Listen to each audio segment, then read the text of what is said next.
Good evening. Welcome to the February 12th Planning Commission meeting. Do you want to do roll call? Commissioner Douglas. Present. Commissioner Lee. Here. Commissioner Nemerov. Here. Commissioner Strauss. Here. Commissioner Berube. Here. Commissioner Miranda. Here. Chair Olson. Here. Thank you. Next is the approval of the meeting agenda. Were there any amendments or edits to the agenda? Motion to approve? We don't have Todd here, so somebody's got to jump on it. Move to approve. Is there a second? Second. Second. All in favor? Aye. Motion carries. So next on the agenda is approval of the Planning Commission minutes from January 29th, 2020. And these have been amended. So you want to? Yeah, I just have a couple of quick things. At your desk, there's a revised version of the minutes. On page 2, discussion, comments, questions has been deleted. I just noticed, I also note that now on page 4, there's a couple of bullets on discussion, comments, questions, and similarly on page 5, 6. This is mostly just a form comment.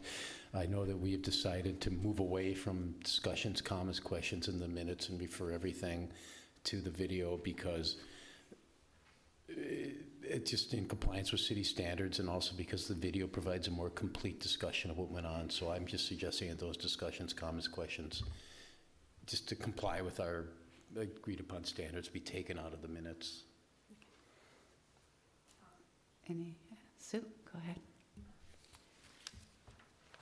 I think in general, we probably still need a little bit of a tweaking to that because as Commissioner Nemerov pointed out, we are striking some discussion, comments, questions, and yet we still carry it through on other variance requests. When we include these, if we are going to include them, I'm not sure that they actually capture the essence of what was the discussion. But I also realize that later on we'll see in our meeting today that the discussion portion of the meeting minutes was very heavily relied upon for the 44th and France approval process. So in the future, if we're not going to do this, we would have been left to just, go back to the tape for all of that. I also noticed that the city council minutes are quite detailed as far as laying out comments there. So again, at some point, I don't think a blanket, no discussion, no comments, but on the other hand, if we are going to include that, we make some deliberate decision, maybe for sketch plan review or for certain types of variances where it becomes a little more discussion based. It's just a comment. Great. Any other comments? Okay, so is there a motion to approve the minutes as? I move that we approve the minutes as are in the current draft. Is there a second? Sorry, just to clarify, are you saying with the discussion removed from page 2, but including the discussion on pages 4 and 5, or removing all 3? As submitted in the draft. The draft before us tonight? Correct. So with the discussion on pages 4 and 5? That's how it's in the draft. Okay. Is there a second? Or do we have a second? Okay. All in favor? Aye. Opposed? Nay. Okay. Motion carries. Next on our agenda is community comments. So this allows anyone in the audience who wants to speak on a subject that's not already on the agenda tonight, you can come up and speak to that. Seeing none, we'll keep moving. So we have 2 public hearings. The first one is a 5.1 foot first floor height variance for a new home at 4805 Sunnyslope Road West.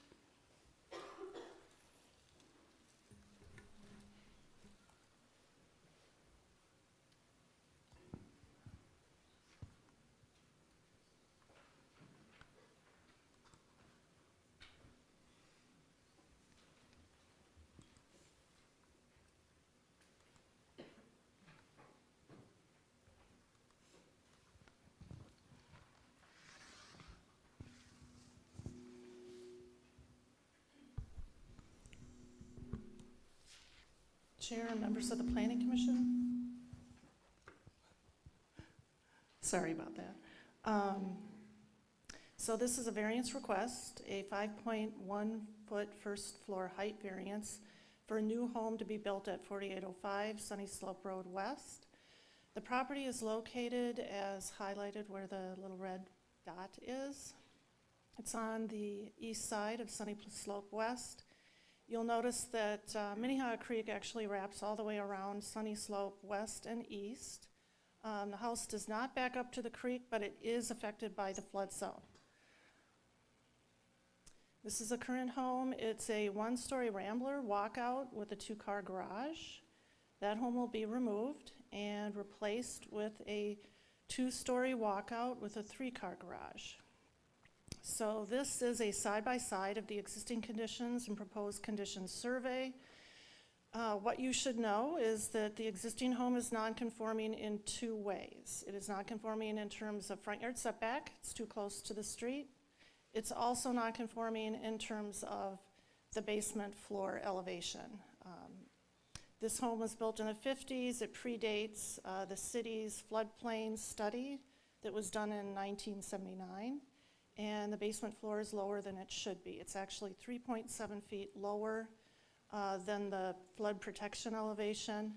And this little red elevation line here is actually the outline of the flood zone.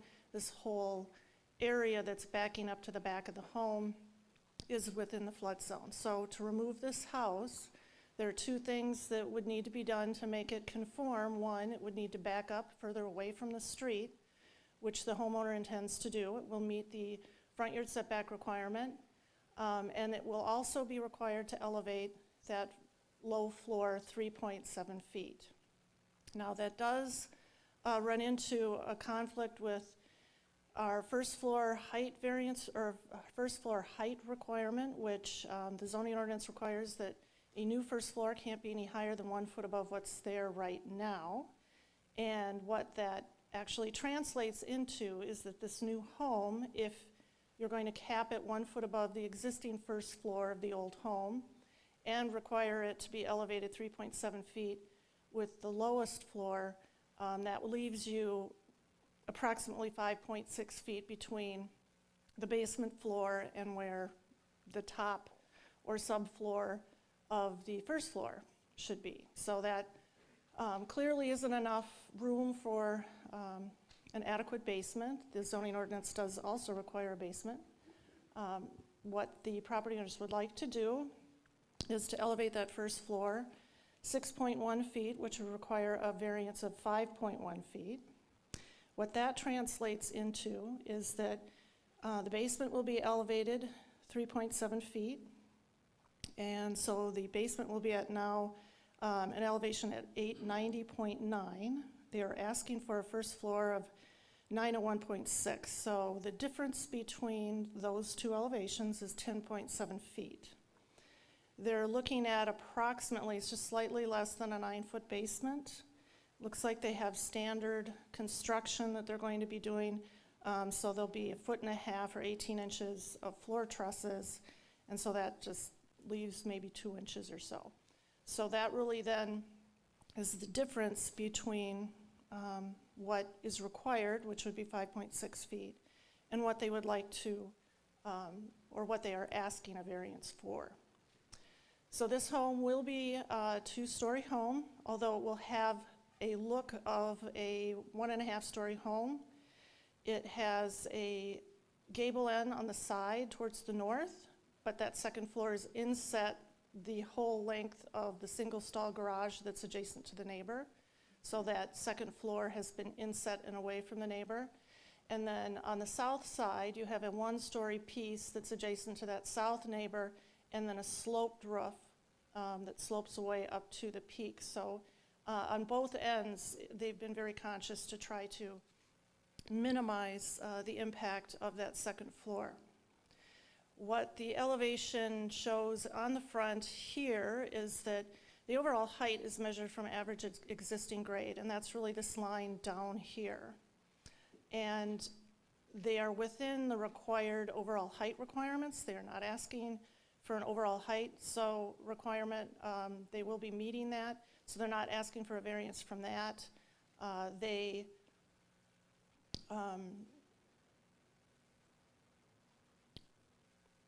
have the walkout here, which again is elevated 3.7 feet. This is the basement floor plan, main floor plan. And then the second floor, which is actually not over the entire first floor of the house. And then they have some renderings to show you what that looks like in context. The garage is at a lower elevation than the main floor of the house. They have, again, the sloping roof to the side, that's the home to the south. And then going around towards the back. This is the only door opening towards the back. And then going back towards that north side, they've inset, it's cut off that garage, but it's inset away from that north property owner. So they've given a couple elevations with and without trees and how that would look like. And they've gone further showing renderings from the street view, how that would look in context with the finished grades and the neighbors on either side. It's a little bit difficult to sort of see what it might look like in context because you're going around the corner with the adjacent home to the north. It's their garage that would be adjacent to the subject garage. And again, showing it with some of the trees, and then more of an upper view showing the garage to garage relationship.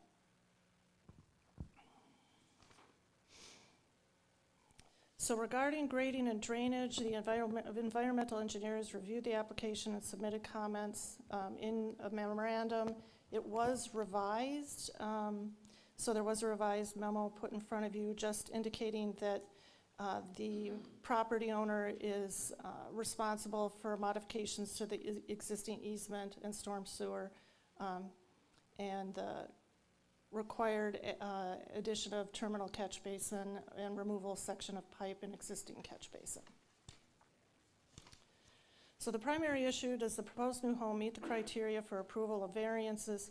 Staff does believe that the criteria for variance to allow the first floor elevation to be 6.1 feet higher than the existing with a 5.1 foot requested variance. They are bringing the house into compliance in terms of the front yard setback, so they will no longer be non-conforming in that regard. They have no choice but to elevate that basement. The proposed use is permitted in the R1 district and complies with all of the zoning standards with the exception of the first floor height. The proposed home design elevates the lowest level of the dwelling 2 feet above the 100-year flood elevation, which is a requirement, and a goal of the city is to bring a lot of these non-conforming homes that were built in the 50s. Unfortunately, some of them have basements that are lower than the flood protection elevation, and it is a goal of the city to bring those up and out anytime we have the opportunity to do that. It is also a requirement given the new construction. The variance allows the new home to be elevated out of the flood zone and maintain the required distances from the neighbors to the north and south. It meets all of the ordinance requirements. The new home will comply with the required front yard setback as indicated previously. It will be backed up 4.7 feet further back than the current home, and it will also comply with the overall height requirement. The home does reflect the character of the neighborhood in height, scale, and mass. It meets all of the other requirements, with the exception of that new first floor where the entry elevation of the home is. The new home will be an improvement to the existing flood zone and enhance the property. And with that, I will stop and answer any questions you may have. Thank you, Chris. Are there any questions? Go ahead, Jerry. Chris, I was just kind of intrigued. It was an early view. It kind of showed Sunnyslope, kind of the whole horseshoe pattern of it, and I think it was like one of the earlier views. Yes, that one. Yes. So that seems like that's all a floodplain. so the creek would have to cross, would be elevated over both the entire roadway? And then, I mean, where, The creek wraps Yeah. around this entire so area. this whole kind of section would be underwater if for it to be, I mean, for that possible floodplain? Most of the properties are in the floodplain. I guess I would refer that question to engineering. We do have some engineering staff here Okay. who could probably address that in Maybe they more could just- detail. I'm a graduate engineer with the engineering department, and there's a pipe that backs up, I don't know, can I point at this?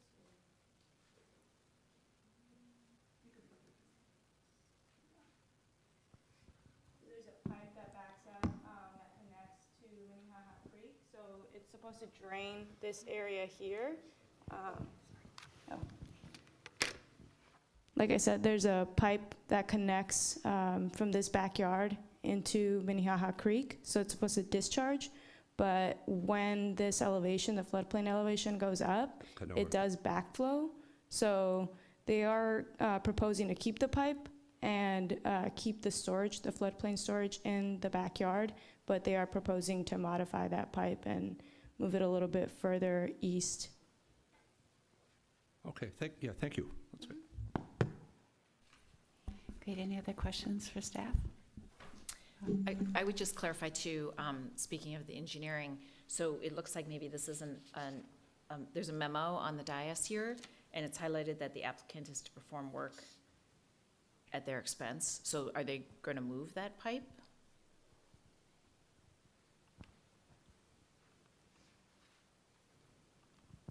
Yes, because they're proposing to move the house back, and it's extending further back into the backyard.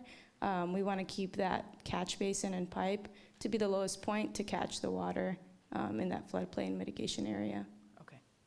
And it's part of the proposal that the applicant pays for all of that? Correct. And they'll be required to modify the easement as well. Great, thank you. Wait.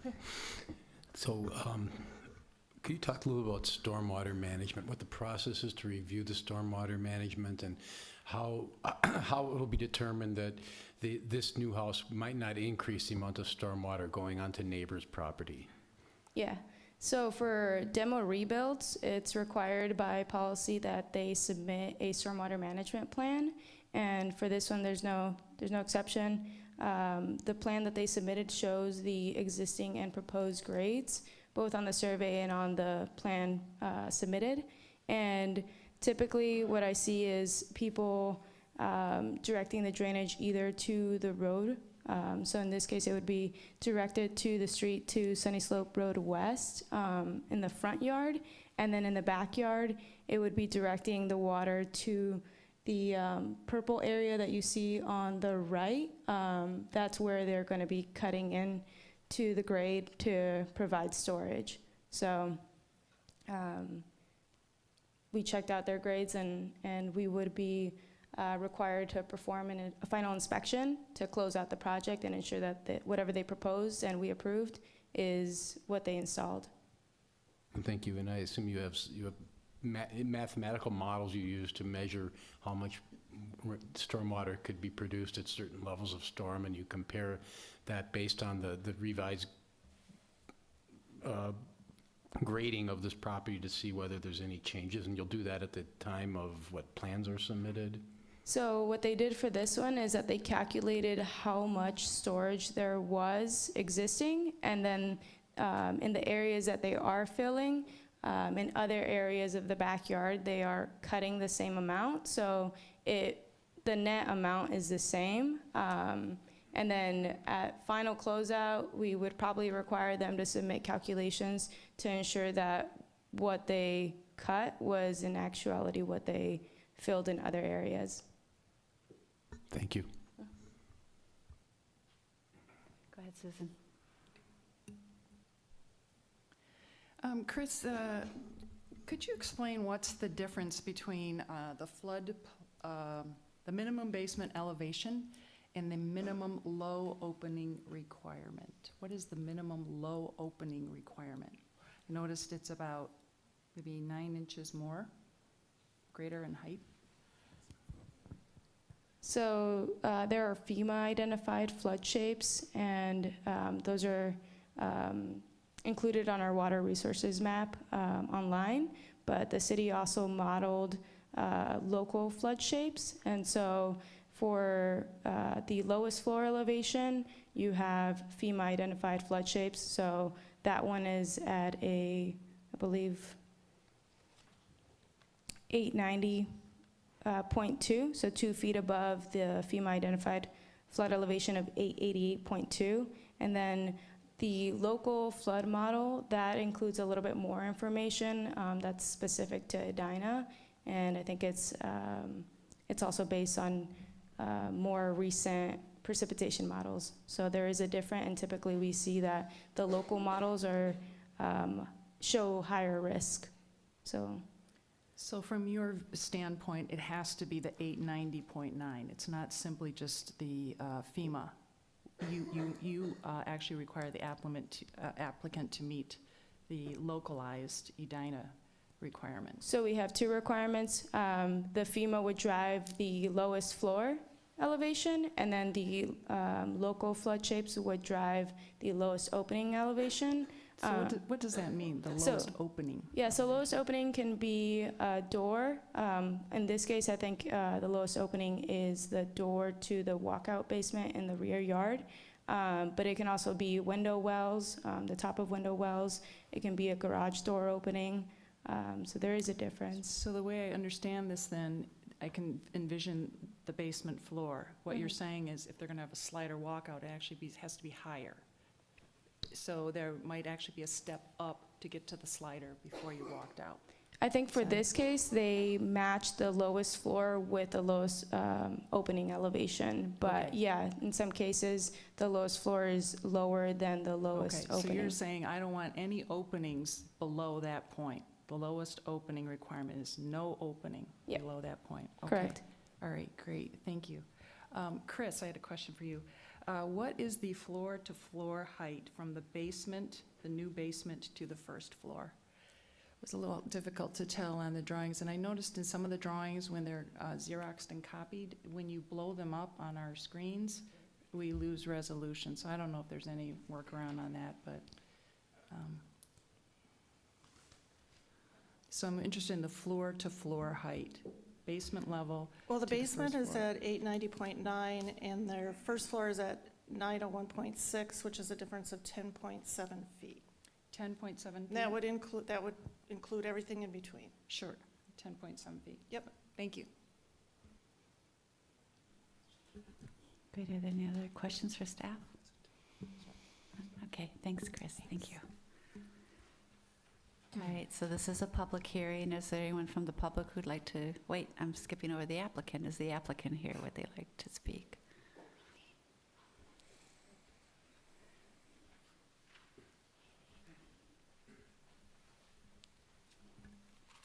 Hi. Hello. If you could just state your name and address. and all. David Berglund, Anna Berglund, 4805 West Sunnyslope.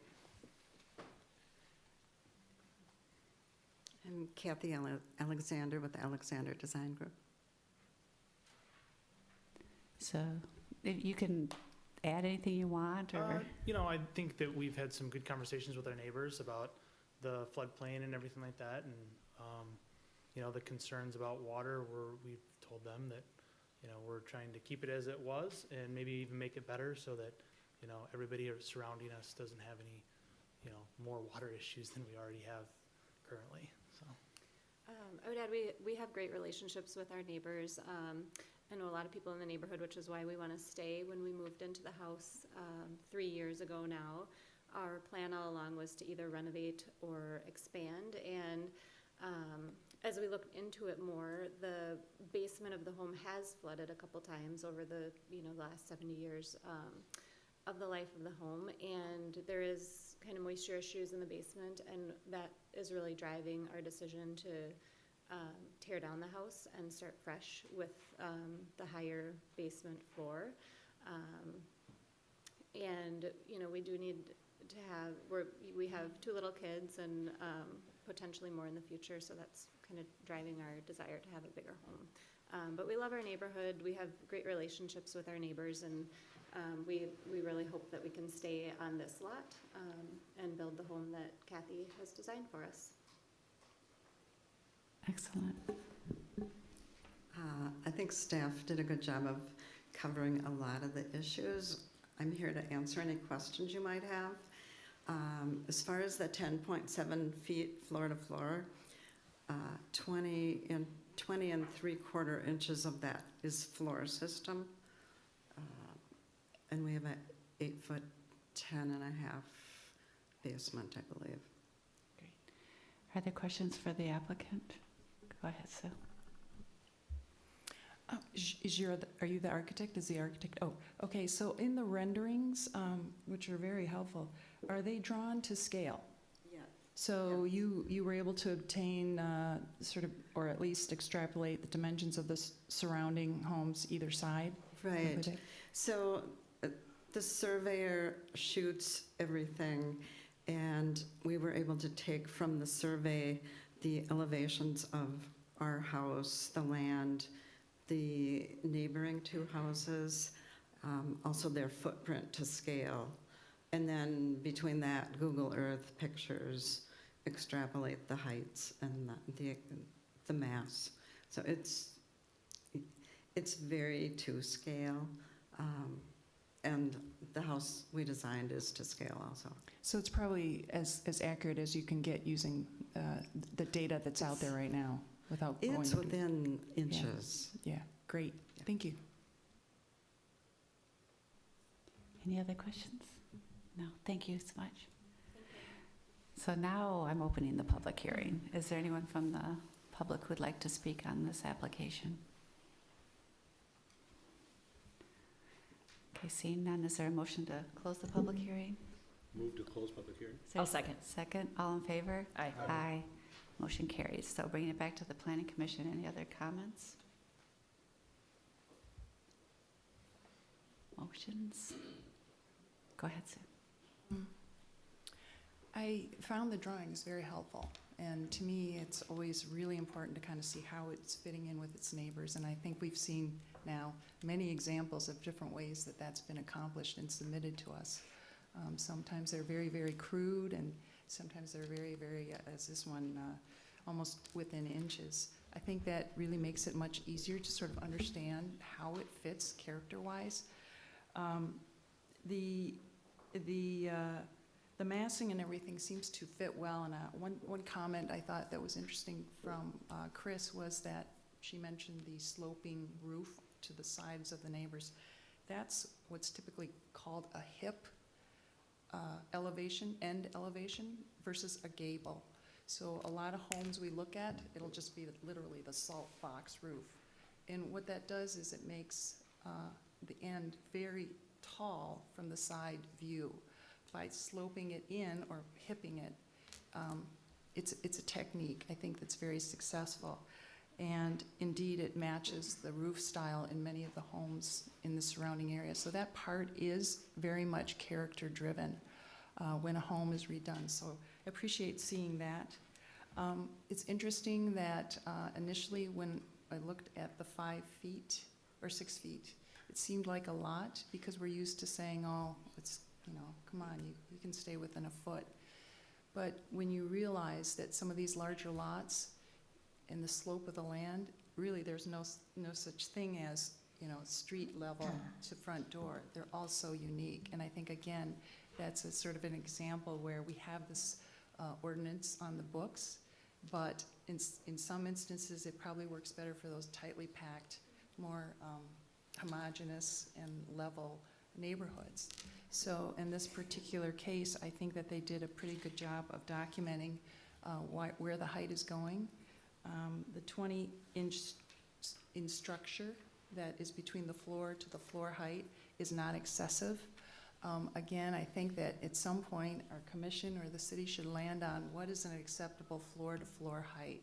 It's not about how high is the ceiling in the basement, but if we can define that and say it must be no higher than, then it leaves the architect as the one in control of how deep to make the structure. And how deep the structure is what determines what the actual basement height is. So that kind of takes us out as a planning commission on having to weigh in on the aesthetics and what's a reasonable height. So for those reasons, I think that in this particular case, I would support this request. Go ahead, Ian. Just one thing, I sure hope we never get into a place where we're legislating floors. I mean, when I walk around and I see houses, I don't know anyone who gets into, boy, that's a nice house, it has an 8.5-foot basement versus that house has a 9.2-foot basement. That's not nice. I think we should be concerned with the effect on the neighbors, but floor to floor is not an effect on neighbors, and I hope we don't start getting into that kind of micromanagement of how people build their own houses. Is there any other? Oh, go ahead, Jerry. Yes, I just comment the engineering staff. I thought they explained those numbers and the FEMA and the floodplain, which that's certainly what I need is how to explain it. But thank you, staff. I think you did a very nice job. Obviously, you do understand it, and were able to explain it to us. Thank you. Sheila? I would just say my decision on this is driven by the knowledge that we're requiring them to have a basement. We're requiring them to be out of the zone of flooding. That's going to leave them with like a 6-foot floor-to-ceiling basement, which isn't appropriate. So I think this is a perfectly reasonable application, which I would support. And particularly given that the overall height is within the requirement and they're not asking for any other variances, I think this is really straightforward. And I support the application. Want to make a motion?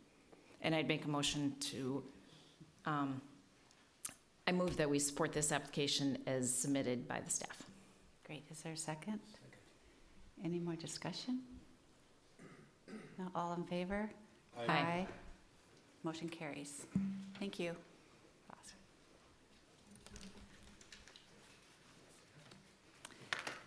All right, so the next item on the agenda tonight is a parking stall variance and amendment to an improved final development plan at 4500 France Avenue for Orion Investments.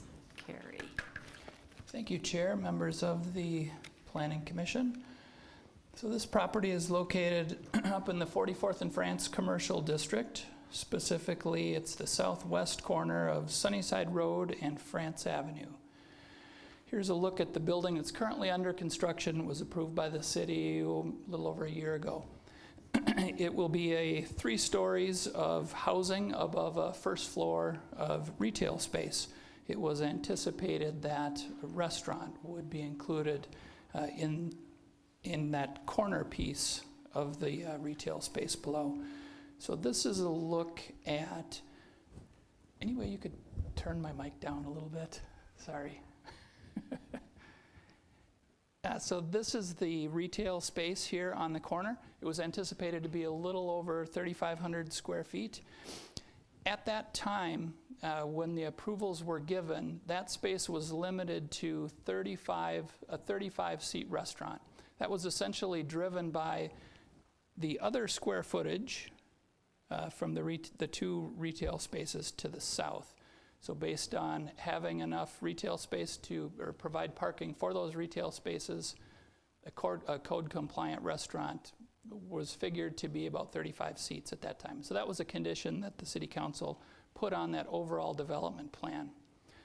What the applicant is proposing this evening is to expand that restaurant space about 140 square feet, 144 square feet, so just a slight expansion, but increase the seating capacity from 35 to 110.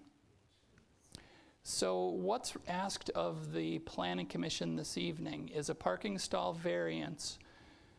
So based on a 110-seat restaurant and the remaining retail space, 65 parking spaces would be required to support that development with off-street parking.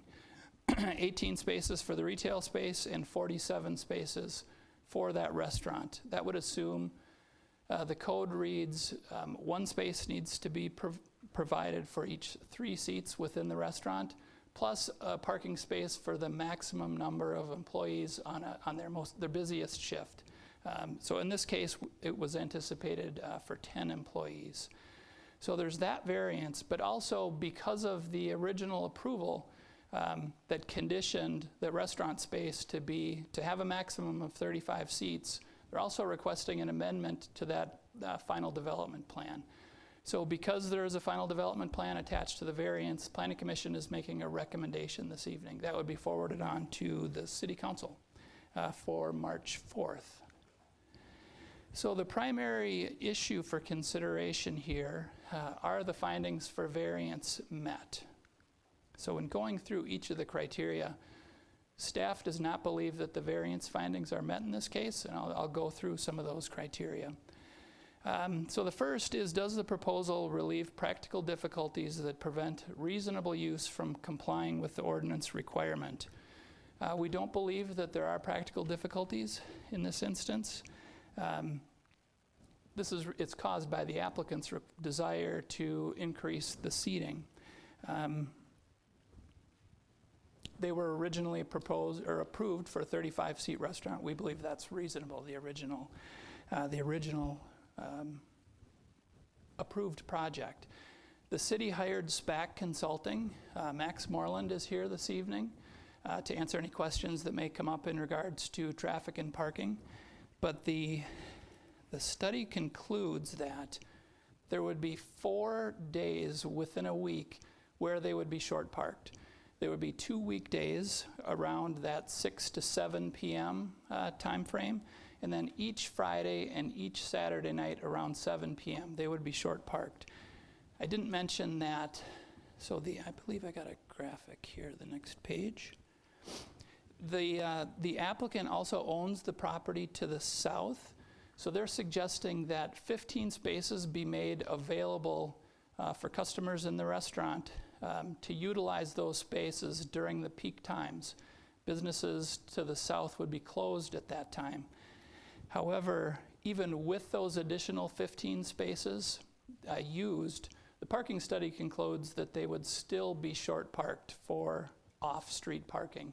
So on-street parking would be utilized for those 4 times each week. The city hasn't considered on-street parking when we are considering variance requests in the past to satisfy our parking requirements. We just haven't relied on on-street parking like the city of Minneapolis does. Also, staff has some concerns about those 15 spaces. It may work well, but there's no guarantee in the future that those spaces could be utilized. Uses might change on the property to the south where they become unavailable, and that's 15 additional spaces that would extend out into the street. The next criteria are there circumstances that are unique to the property, not common to every similarly zoned property, and that are not self-created. We believe that this really is self-created based on that desire for the additional parking stalls, so we don't believe that criteria is satisfied either. And the last is, will the variance alter the essential character of the neighborhood? So on-street parking, it is an allowed use. We do have on-street parking. It is available both on the north and south side of Sunnyside, just one side as you move into the residential district. But that said, while that is a characteristic of the neighborhood, should commercial parking spill out into the residential area, you could make the argument that that is impacting that residential character. So with that, staff is recommending denial of the variance request and the amendment to the final development plan, subject to the findings that I outlined and are outlined in your staff report. With that, I can stand for questions. Great. So Carrie, do we, so is it Max? Yes. From SPAC? It might be good just to have a quick presentation with the findings so everyone can hear that. Is that okay with everyone? Okay.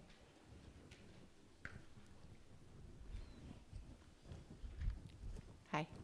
So just kind of summarize your findings and. Yeah. Again, I'm Max Moreland with SPAC Solutions. We did the parking study for this. So overall, the site's proposing 77 residential parking stalls, 36 commercial public parking stalls, with those additional 15 stalls to that southern adjacent development. which will be available for public parking in the evenings. And that puts the commercial parking count to 51 in the evening, 36 during the day, 51 in the evening. The residential parking demand, we anticipate will be well accommodated within the 77 supplied stalls, so no concerns with residential parking.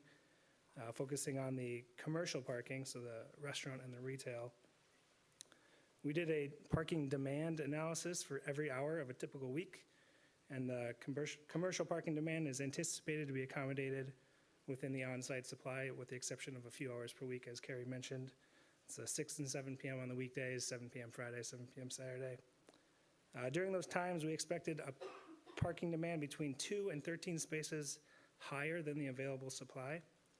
That means that during those few hours, there would be between 2 and 13 vehicles looking to park on street because the off-street parking would be full. I should note those numbers might be lower if there's higher ped bike transit use to this site, which would be in line with the desires of the small area plan for this area. So to accommodate any on-street parking demand within 200 yards of the site, it's a short walk, we counted that there's 16 on-street spaces on Sunnyside directly adjacent to the property, 20 on France Avenue on the east side, between 45th and 46th, kind of one block there. And then within 600 feet of the development, there's 50 other on-street parking stalls on 44th, Sunnyside, and 45th, all on the east side of France. So push them to Minneapolis side. There are some construction efforts currently going on over at the site, so we couldn't do a full formal on-street parking count, but I did make some observations over the last few days, and there are plenty of cars parking on site, or on street around there, but there are plenty of openings as well. So I would anticipate the adjacent on-street parking supply could accommodate the parking demand from this development without the need to utilize residential areas for on-street parking. Are there questions for, go ahead, Sheila. Just so I'm clear on the numbers. Yep.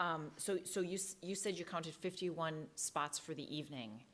So Right. So those are the spots that are being proposed with the development, and then how many extra that come from the street? Right, so yeah, in the evenings, there'd be the 51 spots, the 36 in this development and the 15 adjacent. Adjacent meaning in In the that lot to the southern- south? Yeah, Okay. that bank and the dry cleaners. So that didn't count any on-street? When you, No, when right. you count the on-street, are you counting only spots like right next to the building, or are they also in front of residences? So we only counted spots adjacent to the building and then in other non-residential Okay. streets within a 600-foot Okay. stretch. So But that also doesn't take into account there's other businesses that are open at the same time who would need those spots? Right. Right. Yep. Okay. Yeah. I just want to make sure I'm clear on your numbers. All right, thank you. Other questions? Go ahead, Ian. Yeah, I still like to get the math down a little bit. So it looks like you're estimating that there will be demand for 91 cars on weekdays at 7 p.m. Is that correct? If this were built with 110 seats? Yes. Okay, and then the property itself will have currently will have 77 parking spaces, but several of those will be for residents of the building. So if there's I'm just trying to work through this out loud, I guess. So there would actually be 113 parking spaces on site. 113. 77 are going to be strictly for residential, Okay, and the remaining 36 would be for public, okay. commercial.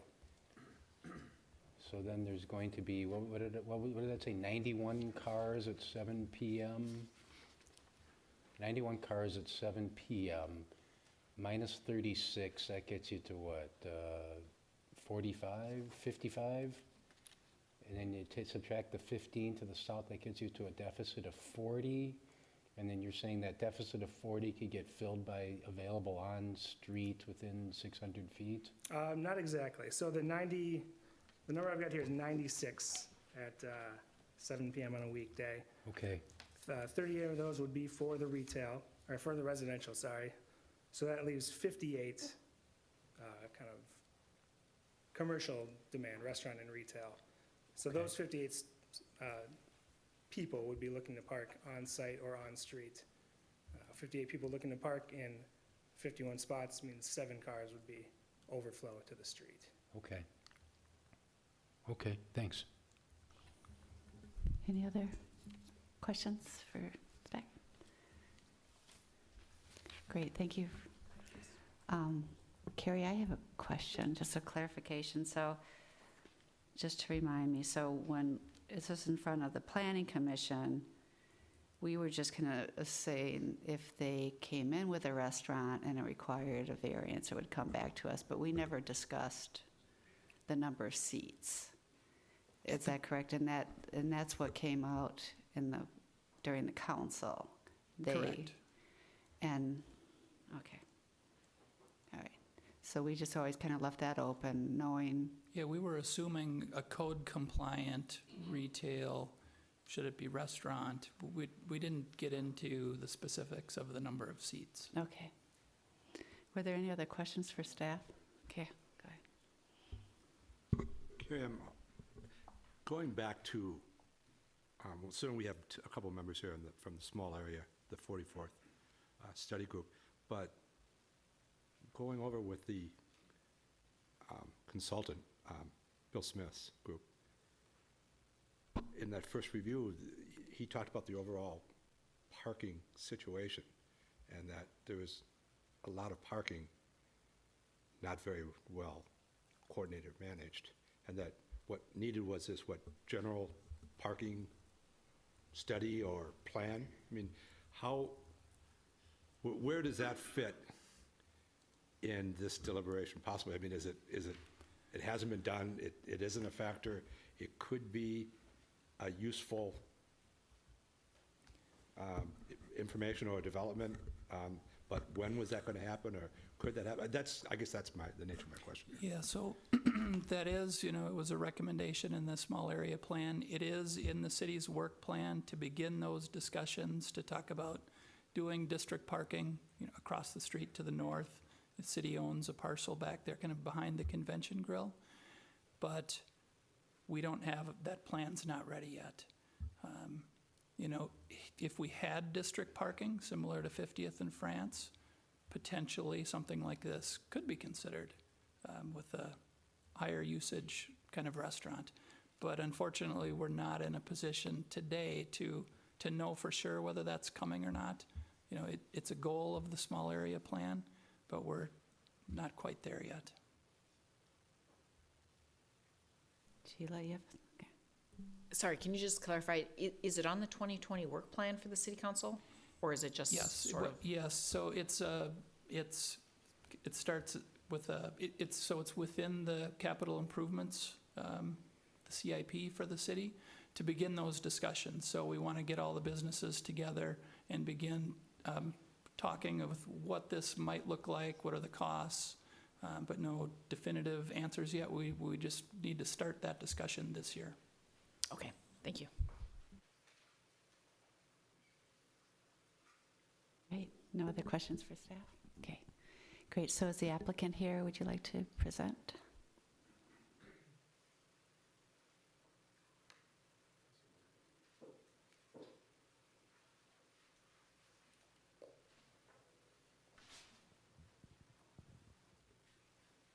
Thank you. Good evening, council members. My name is Ted Carlson with Orion Investments. I've had the pleasure of presenting to you several times, and I got to admit that I'm eating a little bit of humble pie tonight because I did not adequately forecast some of the consternation that a restaurant on this corner would cause. So what I wanted to do was explain to you kind of where we came from with a little bit of history and timeline. And you know what? We're here to be a partner with the neighborhood. We want to be a great developer, and we want to figure out a way to deliver both on our vision and the SAP. So in 2016, we purchased the adjacent property to the south. Parking was a major concern. It's in the reports. We have ample parking, and the solution there was don't build all the parking today because we're concerned about cars and congestion and everything else that comes along with it. So we have 4 stalls that we can add at any time. In 4 years, we've had no need to add those stalls. With this site, we started in 2017.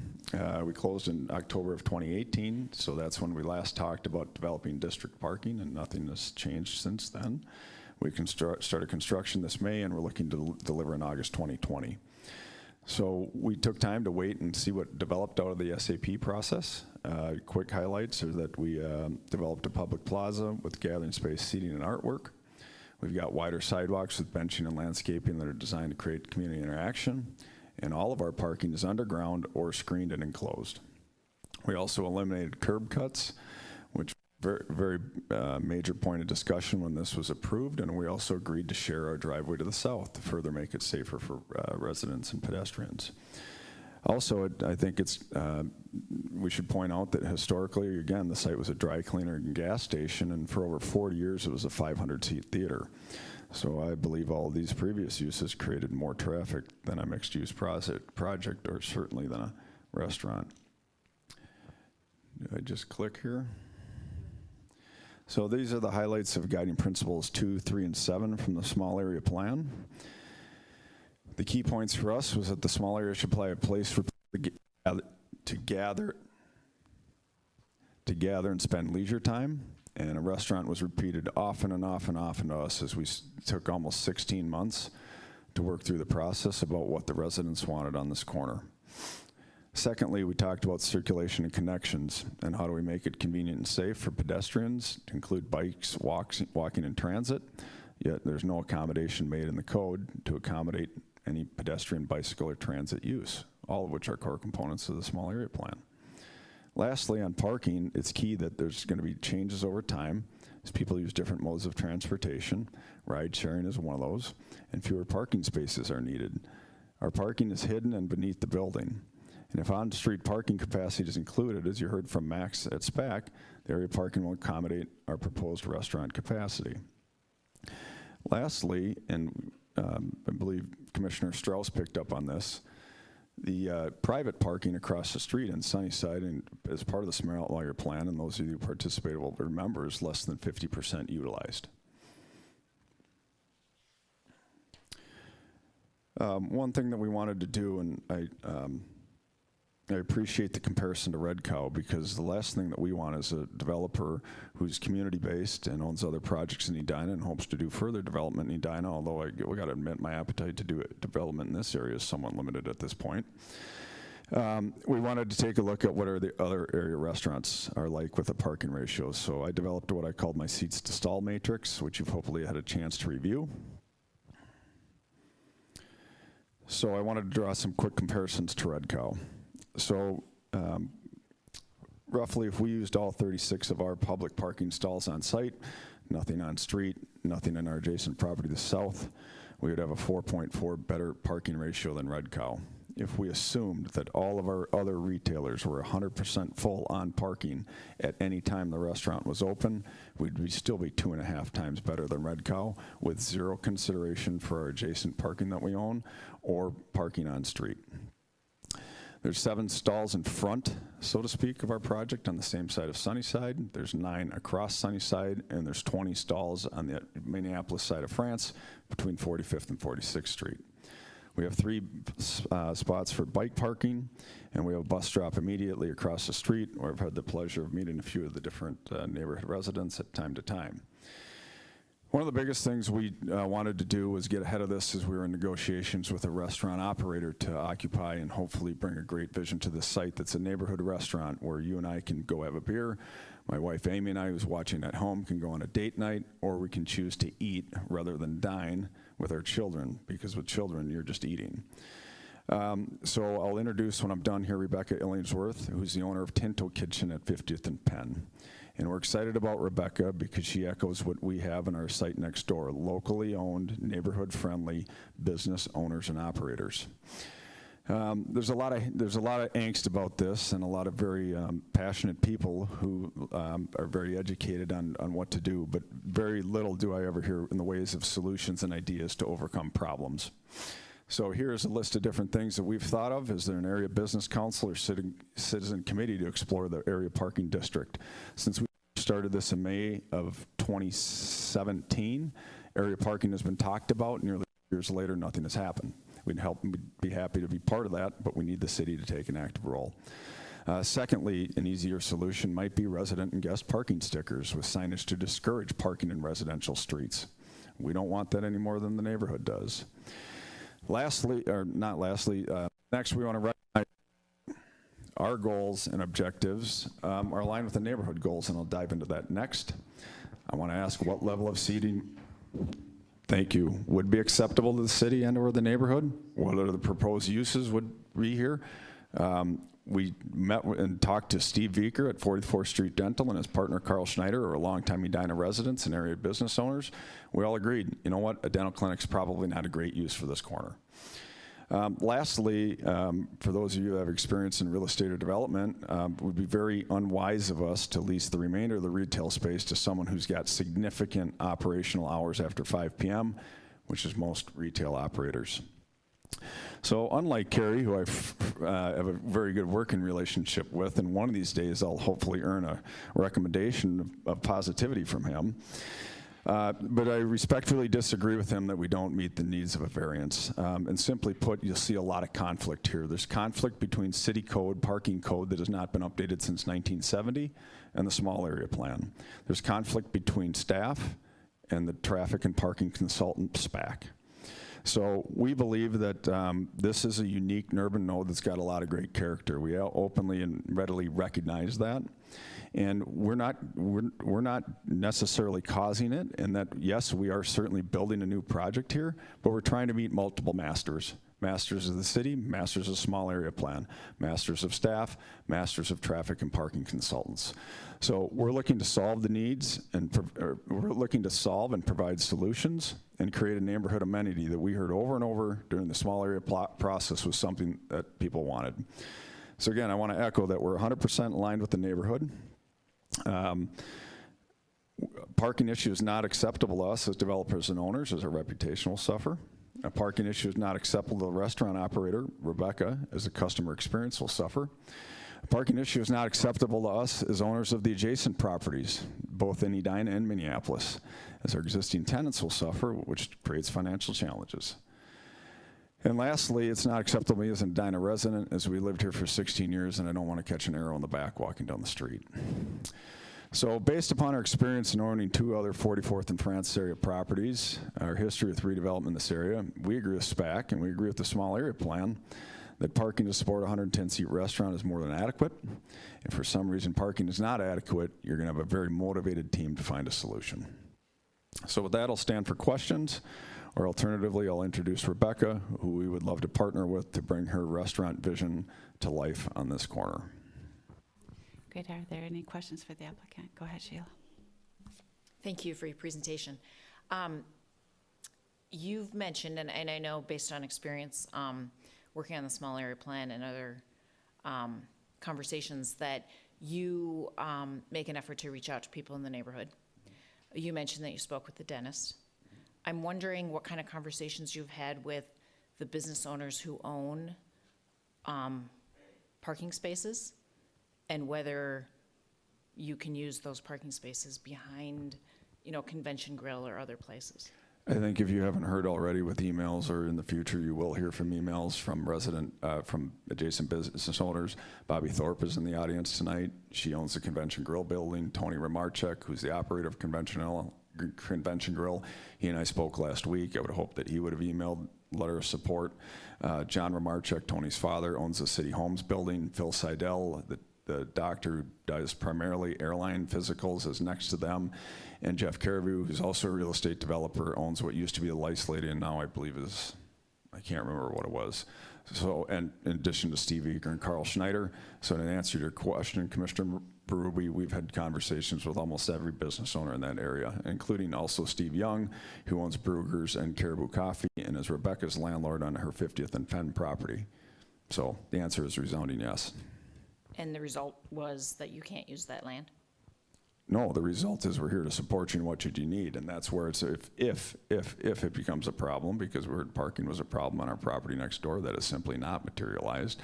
There's ample ways to solve that without a district parking solution, because almost all of those businesses, those professional businesses, with the exception of the restaurants, Caribou closes at 3, I believe, have parking that's available after 5 p.m. Well then, given your answer, I'm wondering why this is an issue. Because if you could present to the community your solution based on your conversations, it sounds like your parking issue is solved without using street parking. We believe it's solved with using on-street parking. The consultant believes it's used with on-street parking. So I'm telling you that solutions are available should it be an issue. I think you're in a position though where if you hang With all due respect, I've not had any audience with you or anybody else in a public hearing, so I didn't want to create a reaction until I understood what the temperature was in the room. All right. Other questions for the applicant? Go ahead, Ian. I'm sorry, I just didn't quite understand the conclusion of that last conversation. I think what Susan was asking is, are those other developers that support you, are you and they willing to enter into an agreement under which you could direct your customers to use their parking spaces if needed? Oh, absolutely, 100%. Thank you, and I'm sorry, Sheila, or Mrs. Berube, excuse me for misunderstanding you. I didn't know if you wanted me to have a document signed that I could go. I'm thinking you've already got a solution. Yes. You've got a solution, so if you would present your solution, I think it would calm a lot of angst. Thank you. Other questions for the applicant? All right, well, thank you. Would you like to hear from Mrs. Eleanor, the restaurant Yes. operator? Great. Hi, I'm Rebecca Ellinger with Penneshaw. I'm the owner of Teen Toe Kitchen, which I've owned for, well, aside from that, other restaurants for 10 years. My husband is French. His name is Chef Thierry Penneshaw. I'm Latina, and I'm very proud. I didn't know this was going to be so contentious. I thought the worst was going to happen is they're going to get upset with me because I'm a St. Louis Park graduate. I've been in the restaurant business for many years. I'm also an advertising consultant. And I appreciate the concerns more than you know. In fact, I appreciate all this data. We actually interviewed Ted and Amy before selecting this location. We really wanted to be in Edina. We live by Cedar Lake, and we've really found that there's a need for a family business. I'm a mom. I want to close by 10 o'clock. I don't want to be serving full liquor. I want to serve full liquor, but I have a very strong policy of not over-serving. In the 10 years I've owned restaurants, I've never had one single complaint about liquor overconsumption or any problems. I've never had any complaints to the Minneapolis police, which I think is a big deal, or in St. Paul for that matter. That's in the last 10 years, and I carry that record proudly. My husband and I work the restaurant every day. We're there. On my business card, my cell phone number is on there, and I think that's a big difference between that and Red Cow. We're family-owned. And we want to make money, and frankly, I think owners that are in the business understand the business. Parking is a big issue, and one of the reasons we chose this location, and I apologize, I'm not a traffic researcher, but I don't know the methodology. I counted, and my dad is a restaurant architect, so the math that we did based on 100 seats, which is going to be the maximum. We're not crazy. We don't want anything larger than that. And the way that my methodology works is that it's assuming that each person is going to drive their own car. They just don't. With 100 seats, most people either drive with other people, making it 50 or more. So 50 cars, or perhaps even 30 to 40 cars, I think is more reasonable. I know the area as much as everyone else does. I know you guys, someone can disagree with me, and please know I don't want to have a battle about it. I really just, if there's an issue, then I think we need to come up with a solution, and it sounds like there's a lot of businesses around the area. I also asked Ted and Amy what are going to be the hours of the retail space that are going to be in the building, because I don't want to fight for parking spots. I don't want my customers walking far because I don't want to walk far. I will also share with you, I looked at other areas where there is parking ramps. I know you brought up 50th and France. As a customer, I don't want to walk a block from a parking ramp to my restaurant that I'm going to dine at, which is why I chose 50th and 44th and France, because I think the parking is going to be very suitable. I also know it's a large walking community. If I look at, I know it's realized it's not Edina, but Minneapolis, if you look at Tilia and those restaurants, people walk there. I think this is going to pull from Morningside, but I think it's also going to pull from Lynn Hills and other areas, and I do think that it's very walking. I think it's a lot of biking. Let's just even take that out of the picture and I just look at the parking spots. I think it's a misnotion to think that there's going to be 100 seats, 100 cars, even 90, and that's just my experience. I did want to let you know, again, I'm a family-owned business. I've owned a business with my husband for many years. We're successful. We know our neighbors. We know our customers. We get invited to Christmas parties, which are really fun because we always bring the liquor. And it's just, we want to be a part of the community. So I don't want to have any contentiousness with anything. So, if there's any questions for me on how I plan to operate a business, and candidly, I don't want to go into a neighborhood where I'm not wanted either. So we asked a lot of people. A lot of my friends live in Edina. Again, I graduated from St. Louis Park, and people want a restaurant. I don't know if you've dined at Tinto before. The way we've structured our restaurant is we have a bar where people can sit at, and we have adults there. I am a very firm policy believer that everyone should be 21 and older to sit at the bar. I'm letting you know that. That's because I run a very tight ship. I think it's the liability is insane. I also believe that you have steps with your restaurant. You have a bar, you have a high top, which that's where you have some couples, but then you have the family areas on the outside. And the reason I do that is because some people want to go there to have dinner as a couple. Some people want to go there have dinner with their families, and others have quiet time. So I do that very intentionally. But overall, it creates a very calm and I guess friendly atmosphere, and that's what I'm looking for. I'm not looking for the happy hour bar boozing place. It's not my thing. I'm turning 50 in April, and I just don't want that either. So, feel free to ask any questions regarding our vision for the restaurant and our experience at 44th and France. I will let you know also that we have the same similar concerns, not only from the residents, but I myself as a proprietor. I haven't had any issues at 44th and 50th and Penn. And that's much more congested, to say the least. And so I was very happy to hear that there is going to be 36 covered parking stalls. There's also the residents that have their own parking, which is underneath. There's buildings that all around. I did talk to Steve Young, and who's my landlord, and he was very happy to also help provide parking spots. So I don't want any parking situations any more than others. But as I mentioned, I just wanted to come introduce myself and let you know a bit about our background. Thank you so much. Any questions? Go ahead, Jerry. Yeah, thank you. Yeah. Your experience at 50th and Penn, I do go by that. Are you the south? We're the very colorful building on the corner. Yeah, which part of the northwest corner. We took over the Bead Monkey. Oh, okay, so we're right next to okay. Bruegger's. It used to be Bruegger's. Okay.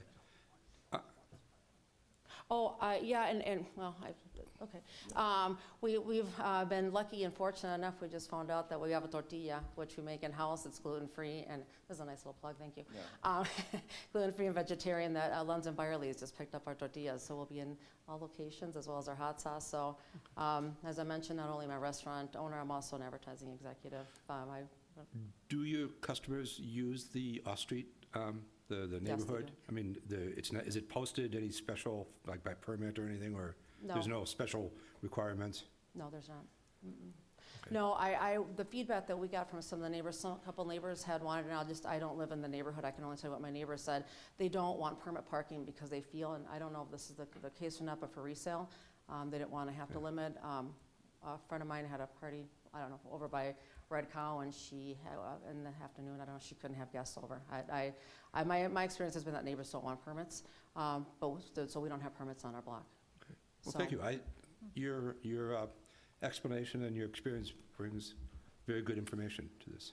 Yeah, I honestly, I was very concerned. We looked at a lot of places, and I want to share my enthusiasm to be in Edina.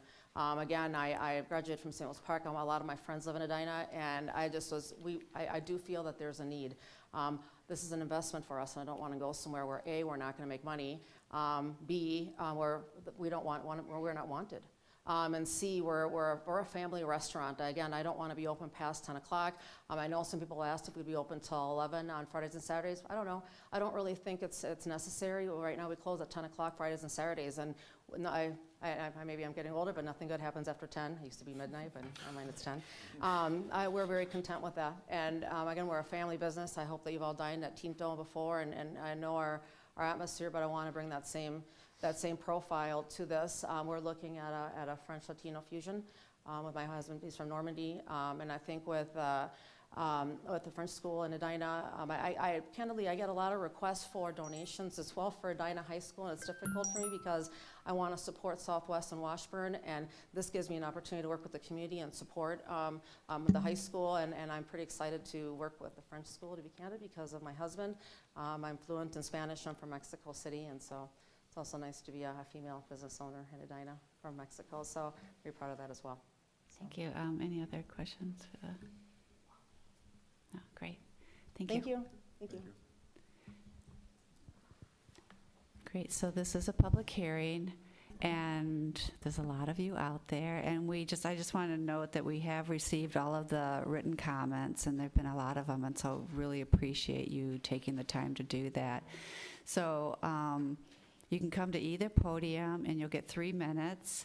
And one of the things we ask is, just not to keep repeating, some of the same things. So if you have like something unique that hasn't been mentioned, that would be greatly appreciated. And hello. Hi. My name is Susan Peterson, and I live at 4060 Sunnyside Road. I know you guys got a lot of written comments. I'm the person who wrote about the traffic accident at my home last June, where the drunk driver speeding down Sunnyside left the road, crashed into my front yard, and came close to crashing into my house. I wrote to the city council about that, and later Mayor Hovland came over to visit me.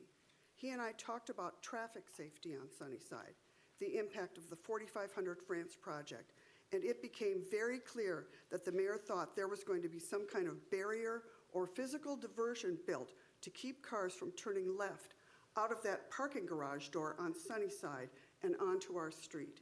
He said that to me. I told him that was not the case, that the council had talked about it quite a bit, but that ultimately it was not included as a condition for the development.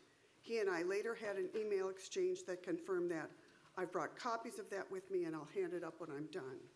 My point is this: if city leaders believe that a physical barrier to divert traffic off Sunnyside was so important it should be required for a 35-seat restaurant, but that condition actually isn't in there, that's a problem. You don't fix that problem by having a 110-seat restaurant in there instead. That's making the problem worse. This is not a minor detail. It's a big deal. There's not a single solid measure in this plan to protect the people who live near it from increased traffic. All the plan says now is that the developer and the city, quote, shall explore the potential for traffic calming. That is vague and inadequate, even for a restaurant with 35 seats, much less one with 110. And traffic calming generally refers to speed. This is a problem about the amount of traffic, not just speed.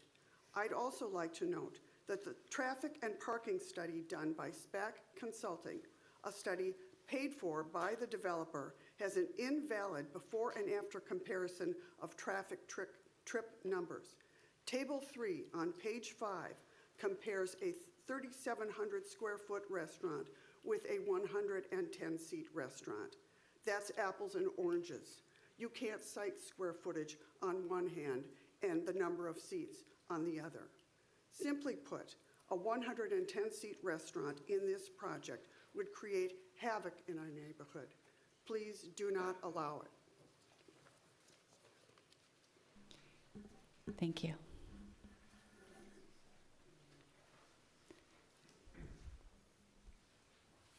Hi. Good evening, members of the Planning Board. My name is Philip Seidel, S-I-D-E-L-L. I own the property at 3920 Sunnyside, directly across from the proposed building, which is now going up. I see it every day. We have owned that property at 3920 for 60 years. Parking has certainly been my entire life. And in fact, the theater parking that Mr. Teague brought up, we used to share parking with them. And as a child, I got free admittance to afternoon movies because people could park in our lot. Indeed, you brought up the fact that many of these offices use their parking to a great deal during the day, but inefficiently in the evening. Those certainly are things that have been explored by the small area project. There is so much history in the parking, why the fence is there, Convention Grill, us, the dentist, access, and those are all things that certainly could be used. I have no issue with entertaining them to use my lot at times that I'm not. My concern is, as he brought up, we can't bring solutions. I can't bring forth a contract or something, because if I sell my building in a year, that then is not part of the variance they're requesting. So the question is, are those solutions potentially available? Yes. Can they be part of this variance? That's my concern with that. And Mr. Teague also brought up, there is a city parcel owned back in that lot, but that is drainage facility, non-buildable. So whether or not this small area group parking needs to go forward, figure that out as far as what's going to be happening. But you have so many business owners there. To start in with contracts with that would be difficult at this time. So I think the building will be nice compared to what was there. I knew the previous 3 generations for the cleaners. They did a wonderful job. It is now a different time with that. Thank you. Thank you.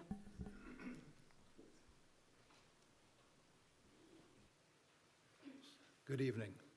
My name is Pat Donahue. I'm at 4003 Sunnyside. I've been there since 1942. I would like to say, first off, right now, it's a mess with the parking from the businesses that are there. It's very crammed. Secondly, the parking, the gentleman mentioned there's parking for a few hundred-seat movie theater, and that wasn't a problem. Well, I can remember when I was a teenager, they hired somebody to stand across the street from the theater and monitor the parking there because there wasn't much across the street. 90% of the parking for the Westgate Theater was behind the Westgate Theater and the drive cleaners. And across the street where now sits the Great Wall and the Southern Barbecue was a big parking lot, and that was the Westgate Theater parking lot. So the majority, if it were crowded, of the parking went behind the theater or over on the Minneapolis side of France Avenue. Thank you. Thank you.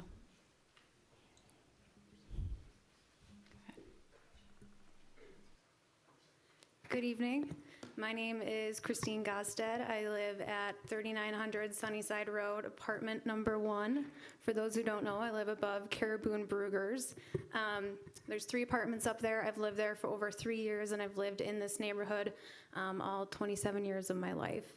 I think that the proposed restaurant will be a great addition to our neighborhood. I'm thrilled to have something nice that I can bring my future family to or walk to with my future family when we have a house someday in the neighborhood.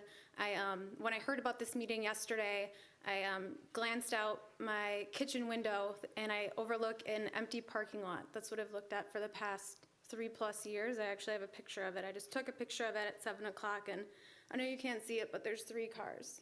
So from what I've seen over the past numerous years of an empty parking lot, which I think valet could be a great solution and have cars parking there, I also have seen Ted Carlson be very solution-oriented with the neighborhood. And additionally, I think as I'm speaking, I'm probably the youngest person in this room. When I go out to places like this with my friends and family, we're Ubering. That's the future. It is what it is. And so when I go to Martina, I'm Ubering. When I'm going to the North Loop, I'm Ubering. And these are neighborhood spots, and so I just don't see it as much of a concern. Thank you. Thank you.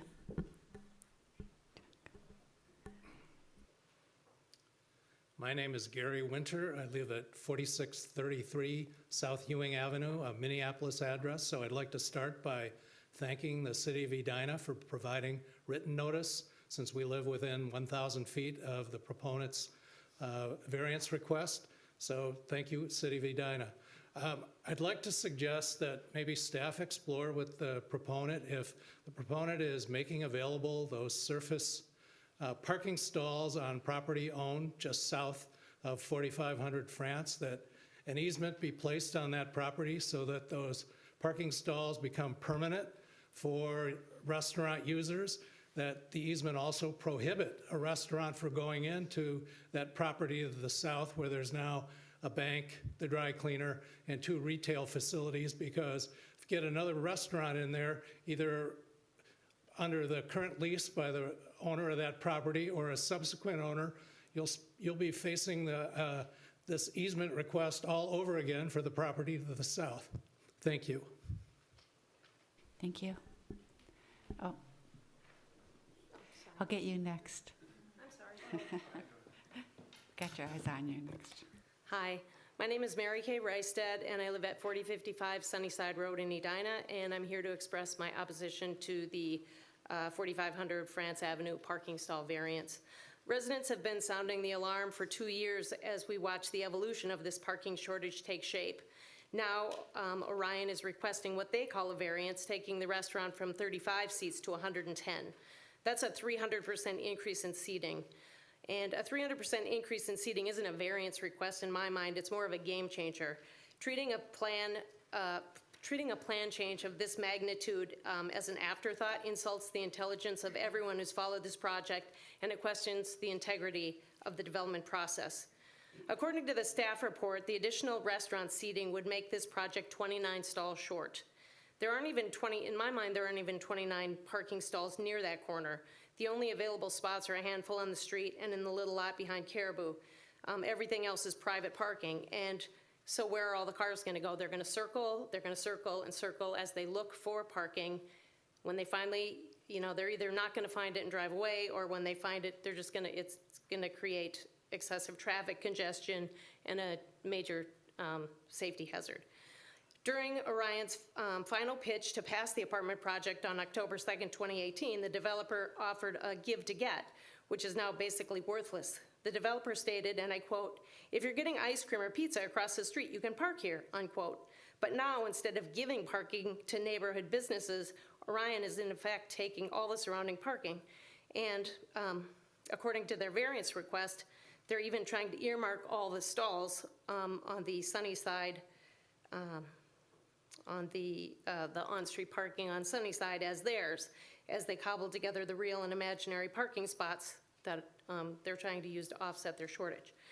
In their application for the variance, Orion cites a number of short-parked Minneapolis restaurants as a precedent for their proposed short-parked restaurant.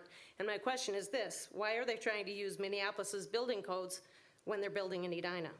Furthermore, any Edina restaurants that don't meet existing parking codes have been grandfathered in, and those numbers don't count, and Orion shouldn't be offered the same privilege. So this isn't about being anti-restaurant. The codes exist for a reason. This is about keeping the neighborhood safe and protecting the living street concept adopted by, for the guiding principles of the small area business plan. Increasing the restaurant seating without complying with the existing city parking codes hurts everyone. It's literally pushing Orion's parking problem down the block and onto the neighbors, which is exactly what we've feared all along. We've been raising the red flag on the parking shortage for 2 years, ever since the design phase. We were in the design phase, and we feel like we've been ignored. The developer stated that he's setting the tone and the bar for future developments, and that's why it's imperative that you recognize that Orion's parking shortage is self-created. So I'm hoping that you don't allow the parking variance. And I also have a bunch of parking pictures on my phone. I took them on Saturday. Every lot up there is full, the street's full. And you might say there's 7 spots, but the way people park, and in the winter, it's 4. So there really is no parking up there. Thanks. Thank you. Okay, now, all right, no applause, please. You finally made it. Yep. Hello, I'm Nathan Friesick. I live at 4216 Alden Drive, which is about 3 blocks from the development. Lived there my whole life, basically, with a couple years somewhere else. But anyways, I just wanted to make a point about variances and zoning in general and how it kind of applies to this specific situation. And I think the problem that a lot of people are getting into with this development is that we're looking at it too narrowly. And by that I mean, if you look at, say, this is just a made up number, say there's 100 restaurants or 100 businesses in Edina, and if for each one you say, no, you can't have it here, you have to have it over here, or no, you can't have this many people here, then this other restaurant over here is going to increase how many people they have because they have to accommodate the people that couldn't go to the first place. What happens is restaurants and businesses have to be farther away from their customers, which means people are going to be on the road for longer, which means on aggregate, in average, there's going to be more traffic. So yes, in this specific situation, you can save a small part of Edina from traffic, but all that will do is shift it somewhere else in Edina. And on average, if you do that with every business, or even half the businesses, or even a quarter of the businesses, on average, the traffic in Edina and across the metro is going to be bigger, not smaller. Thank you. Thank you.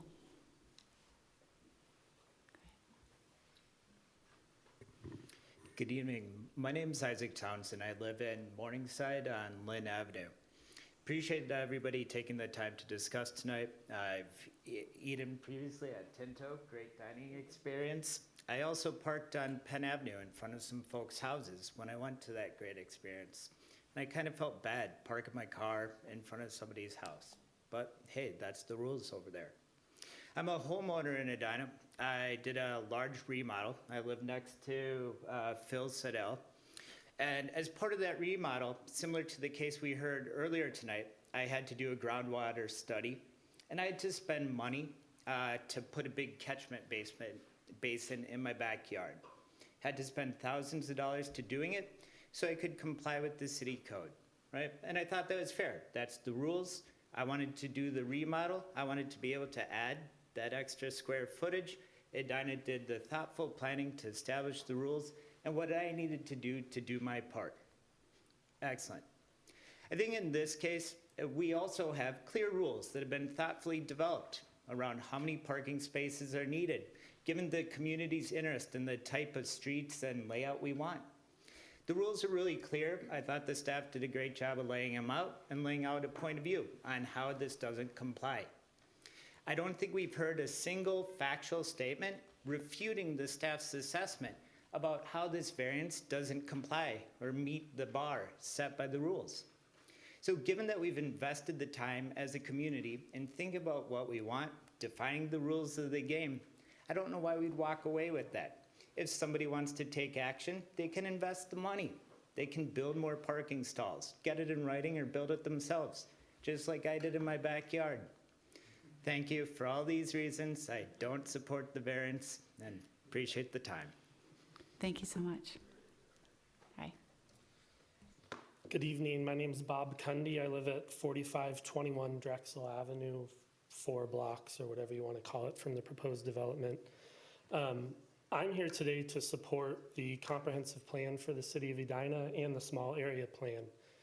And it's for that reason that I fully support the variance on this property. I appreciate all of the input of my neighbors. I encourage everyone to participate in this process.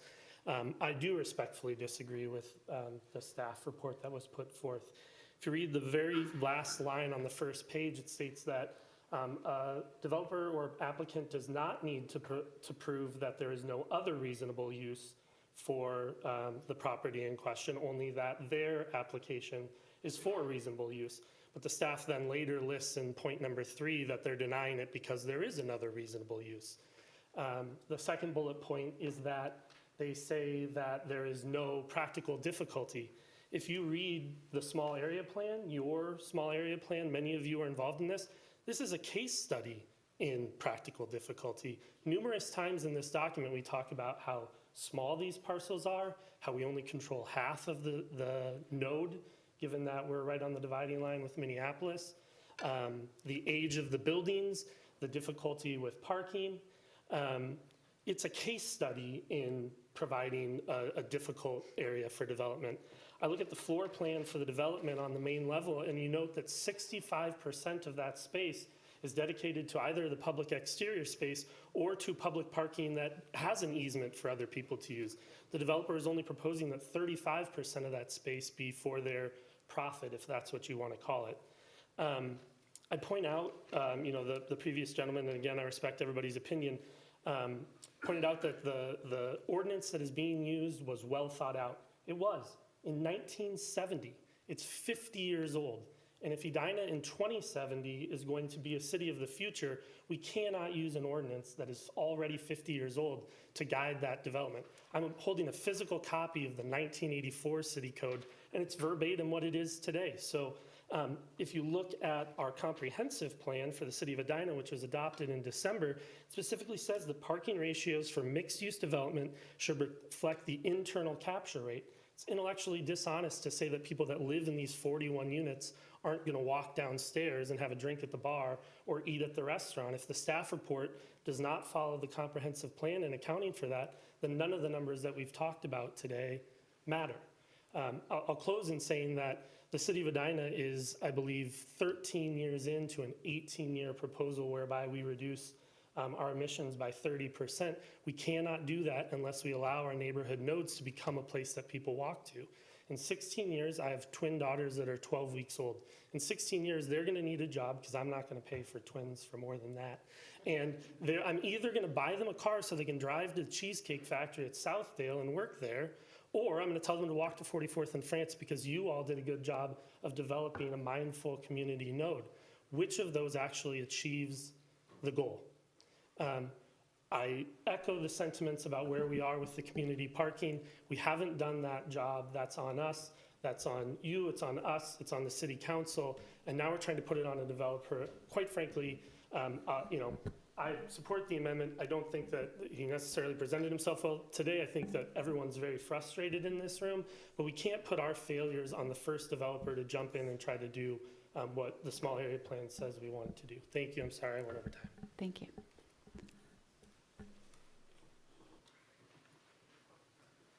Hi, I'm Jane Lonnquist. I live at 4510 Drexel Avenue, and I oppose the increased request for more seats because of the traffic and parking concerns that have been raised. Rather than repeating those, I would just like to briefly say that because this is the first development, the integrity of the small area plan is very important. The timing is awkward because the plan is a blueprint, right? And so it was a knowing first development and knowing that things would not be solved right away, but I really am concerned about the precedent setting. And in fact, this small area plan itself was nearly derailed, as I sat in on this meeting, and there was an 11th hour compromise proposed to really take the height restrictions and raise the cap above, and correctly, this commission said, no, let's honor the process and the great give and take, and I hope that we continue to honor the hard work that was done. This is a long-term guiding blueprint, and I think the best solution for the problem for the developer right now is just to stay within the 35-seat limit that was the condition of approval. Thanks. Thank you.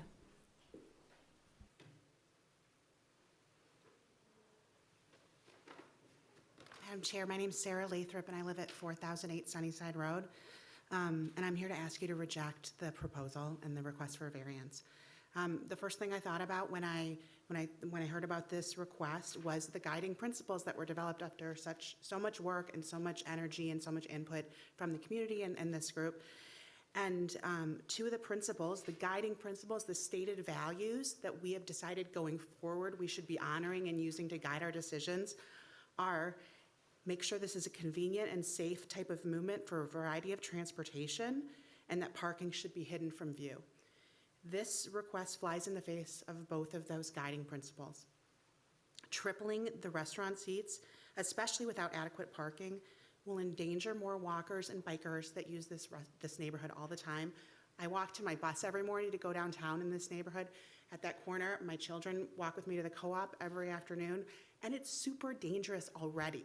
Super dangerous. You really take your life in your hands if you don't make eye contact with every single driver, because it's crazy, and it's gonna get crazier, and that's really dangerous.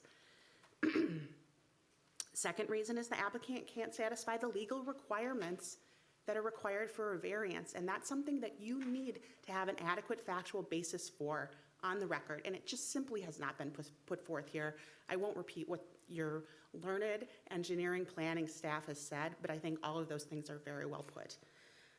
Third, this is an issue that was given an enormous amount of study and consideration by the City Council in October 2018 when this development was put into approved. I went back and I listened and watched that entire 3.5-hour discussion when this came up, and I listened to the comments that were made, and the City Council talked through everything, and they considered these issues, and they, our policymakers, decided that what was right for now, without district parking in place, was a 35-seat restaurant.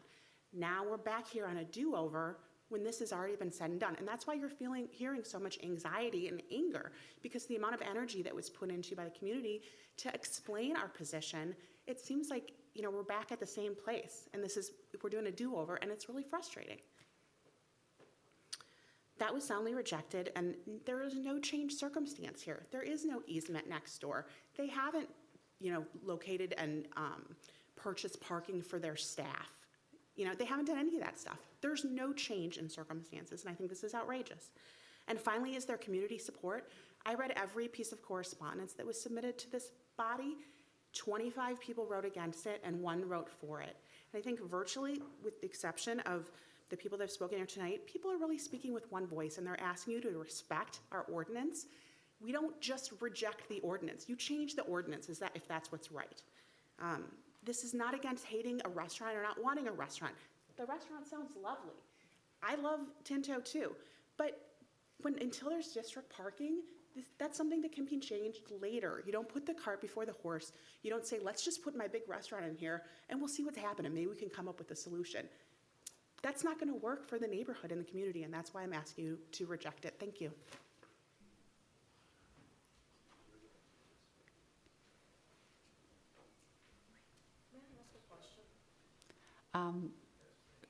We'll finish the public hearing.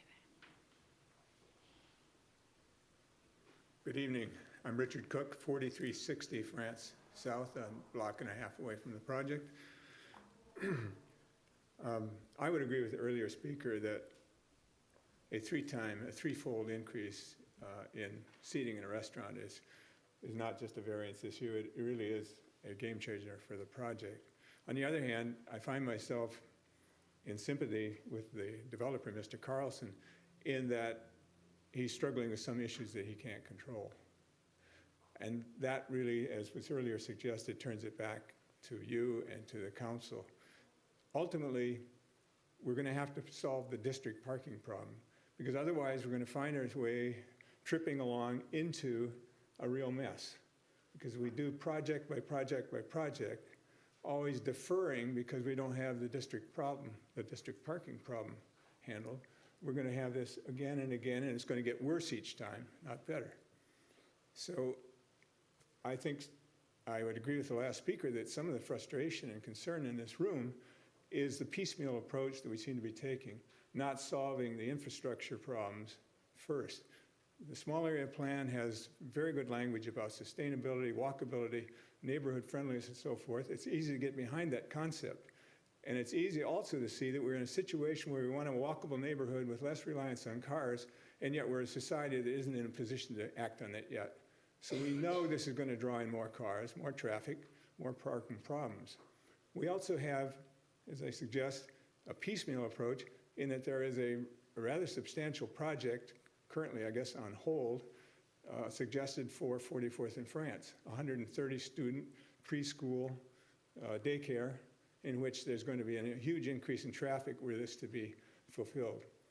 As an observer for 15 years of the traffic situation and parking situation in the immediate neighborhood, I can tell you with some certainty and I think parking studies and traffic studies will back me up, there are already a growing problem of backed up traffic at the intersections of France and Sunnyside, France and 44th, and France and Morningside.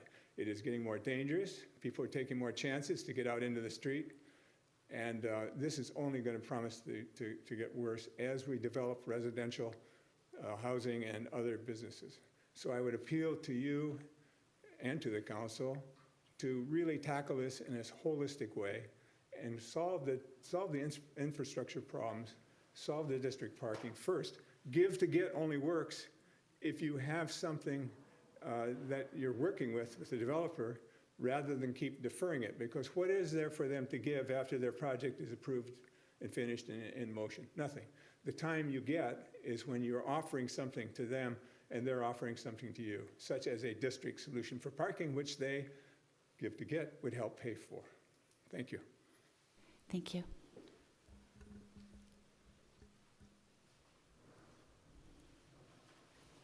Is there anybody? Nope. And again, I just remind you to kind of keep an eye on the lights when it turns. Go ahead, keep going.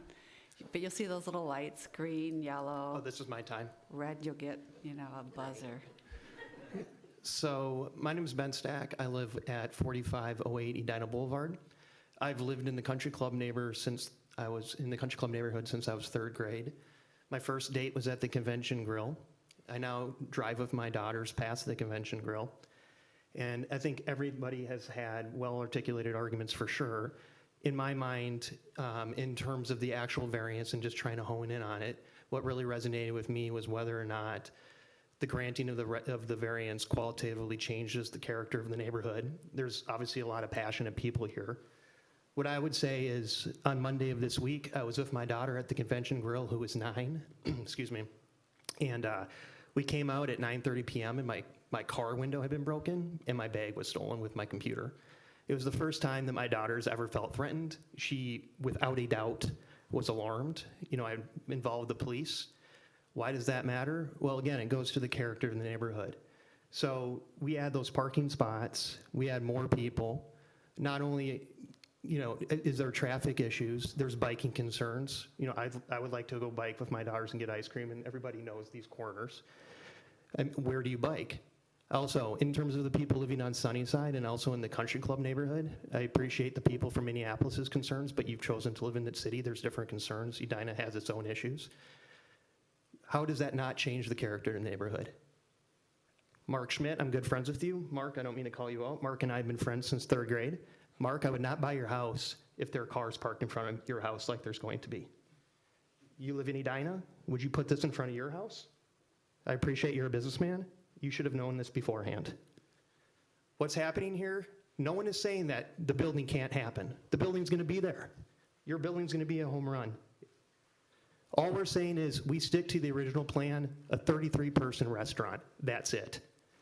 Your restaurant, you've got Tinto. I'm glad you're from St. Louis Park. Restaurants fail. Your restaurant may fail. I hope not, it may. What happens after that? Same thing.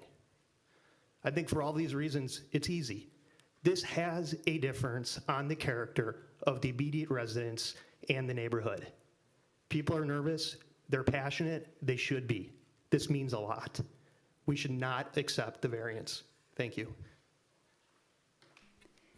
Thank you. Are there others? Going. Any others? Is there a motion to close the public hearing? We have to close the public hearing first, thanks. I move to close the public hearing. Is there a second? All in favor? Aye. Aye. So we'll bring it back to the Planning Commission. So you had a quick question? For me? Did you say you had I did. I just had, if I may, a real quick question. I apologize. I just didn't realize this was going to be this. I just want to come and introduce myself, and it does concern me because I believe when you want a solution, you have to put yourself in the shoes of everybody. And I've been listening to all the concerns, and I think everyone has valid concerns. Obviously, I'm a mom. I certainly hope I don't fail. Gosh, I've been a successful business owner for over 20 years, and I think I do quite well. So I certainly hope I know how to run a business, but I do have a question for you because it dawned on me, and I mean this is a question, not as a statement, and I don't know if it was Ted's role or the city council's role, I don't know, the protocol for Edina. Were the neighbors informed that one of the reasons we chose this location is because Ted is offering 36 covered parking spots, not on the street, they're not for the apartment buildings, they're not for the residents, they're exclusively just for retail. I just don't, I mean that as a question because I think that's a big difference. This is not just on-street parking. This is not a dozen, it's 36 parking spots that are designated for the restaurant. And the reason is because my understanding is the retailers around me are closing 5, 6 o'clock at least. Rush hour for our businesses, for restaurants, doesn't start until 6 o'clock. And so I intentionally chose that area. If it hadn't been there and if those 36 spots weren't offered, I would not have chosen this location. So I just want to let you know, because I think some of the concerns are valid. If they were not aware that there was going to be 36 spots that were designated for the restaurant that were going to be covered, not in open space. Right. Well, just to answer you quickly, yes, we're aware. But I we're didn't know if very the aware of neighbors all were. the parking that was Okay. accommodated. Yeah. Thank you. So, yeah, thank you. you. Okay, so bringing it back to the Planning Commission for discussion. Anyone want to start? Sure. Go ahead, Sheila. First of all, I think that the building, as we're seeing it develop, as Mr. Carlson has proposed it. You know, he mentioned the public space, gathering space, seating, what the planned landscaping, the bicycle parking. There's so many positive attributes. One of the attributes is a restaurant, and I personally was really excited about that. Still am excited about it. I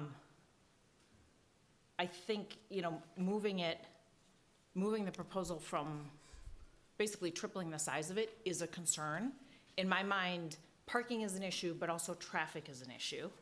It seems to me that, you know, everything's harder when you actually get down to it, but it seems like there's a solution for the parking. You know, thoughts were brought up. You could do valet parking. We all know that there's a ton of parking behind the convention grill. It's not optimally used. When we did the small area plan, one of the big items that came out of that was to try and do some kind of centralized district parking. It's time we move on that. You know, we heard from Mr. Teague that it's on the 2020 plan to begin the conversations. It's probably not realistic to think that we're going to have that in time to impact, you know, this decision in this restaurant. So if there's a way to move that forward, that would be great. In the meantime, the space is there, and it sounds like conversations have started. And so if there's a way to accommodate that parking, whether it's through valet or something, I think that is something I would like to hear more about, but I wouldn't want to approve it until I knew that that was firm. The other issue, though, is traffic. And one of the things that I had proposed when this building was being discussed is that there's some kind of no left turn out of the parking ramp. And that didn't make it to the final, but perhaps if there was something to be negotiated with, you know, this tripling of the space of the restaurant, if we could do something with somehow in the street to not allow traffic to go into the residential neighborhood, that might be worth considering. I think Tinto would be a great restaurant, or, you know, something like that. I love Tinto. Having a restaurant like that would be, I would think, great for the neighborhood, really vibrant, the kind of neighborhood restaurant we would want, I would think. So I would hate to in any way sound like I'm discouraging it, but really concerned about parking, really concerned about traffic. But I think there's solutions to both of those. It's just a matter of whether we can do it in enough time frame to accommodate what the development timing is. And maybe this is the impetus that the city and the city council needs to get that district parking going, and then whatever we need to do to get proper no turns onto Sunnyside, or whatever we need to do to keep the cars from going down Sunnyside. But it doesn't seem to me that this is an insurmountable problem. And so I would propose that we continue the discussion, and you know, perhaps we send this on to the city council, but just with really firm guidance that it doesn't go anywhere unless you fix the parking and you fix the traffic. That would be my thought. Okay, any others? Go ahead, Jimmy. Any others? Yeah, I'm sure we all have a lot. Okay. Like, where to even start? So, when me and Sheila were kind of holding the small area plan working group meetings, they were contentious then too, and that was good. But I do recall some older gentleman mentioned during the middle of one meeting, just to cut everyone off, it sounds like the linchpin in all of this is district parking. And we've said it for the last 3 years straight. So as upset everyone is at TED, this is not a TED thing that people should be upset about when it comes to the parking and the traffic. It is a city thing. We should be putting the pressure on the city to start these conversations. We're just beginning them officially this year. What does that mean, right? So that's where everyone should really be upset, because we've been saying this. That is the key to that whole small area plan working well, is figuring out parking for now. Transportation is going to change in the future as it has evolved since 1970. But this is getting in the way of what could be a great change in the area. So poll quickly, who here would love to have a restaurant there, just in the audience? That, right? Okay, anyways, everyone supported this at a 35-seat restaurant, right? Okay. It was retail space in the plan that got approved. Okay, well, let me just say, at least from our discussions on the small area plan working group, and when the plan got approved, everyone wanted more of a neighborhood gathering space, and for this development specifically, a restaurant was well received for the majority of people. So the scale of that restaurant, you know, I would like a bigger restaurant for more people to go to. It seems like, from what Sheila said, that this is surmountable. Unfortunately, it seems like it has to come at a greater cost to the developer.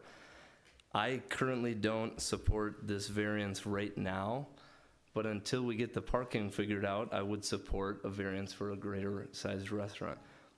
I think there's places that he can figure out the parking, even on site, that hasn't been discussed.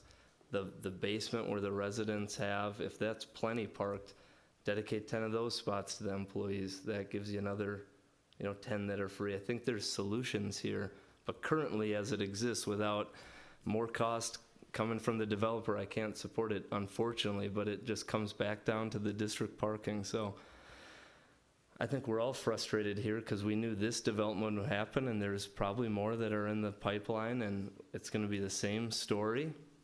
And I'm looking ahead, and I hope that most people here live close by and would walk to this place. I hope to bike to it, walk to it, Uber to it, whatever.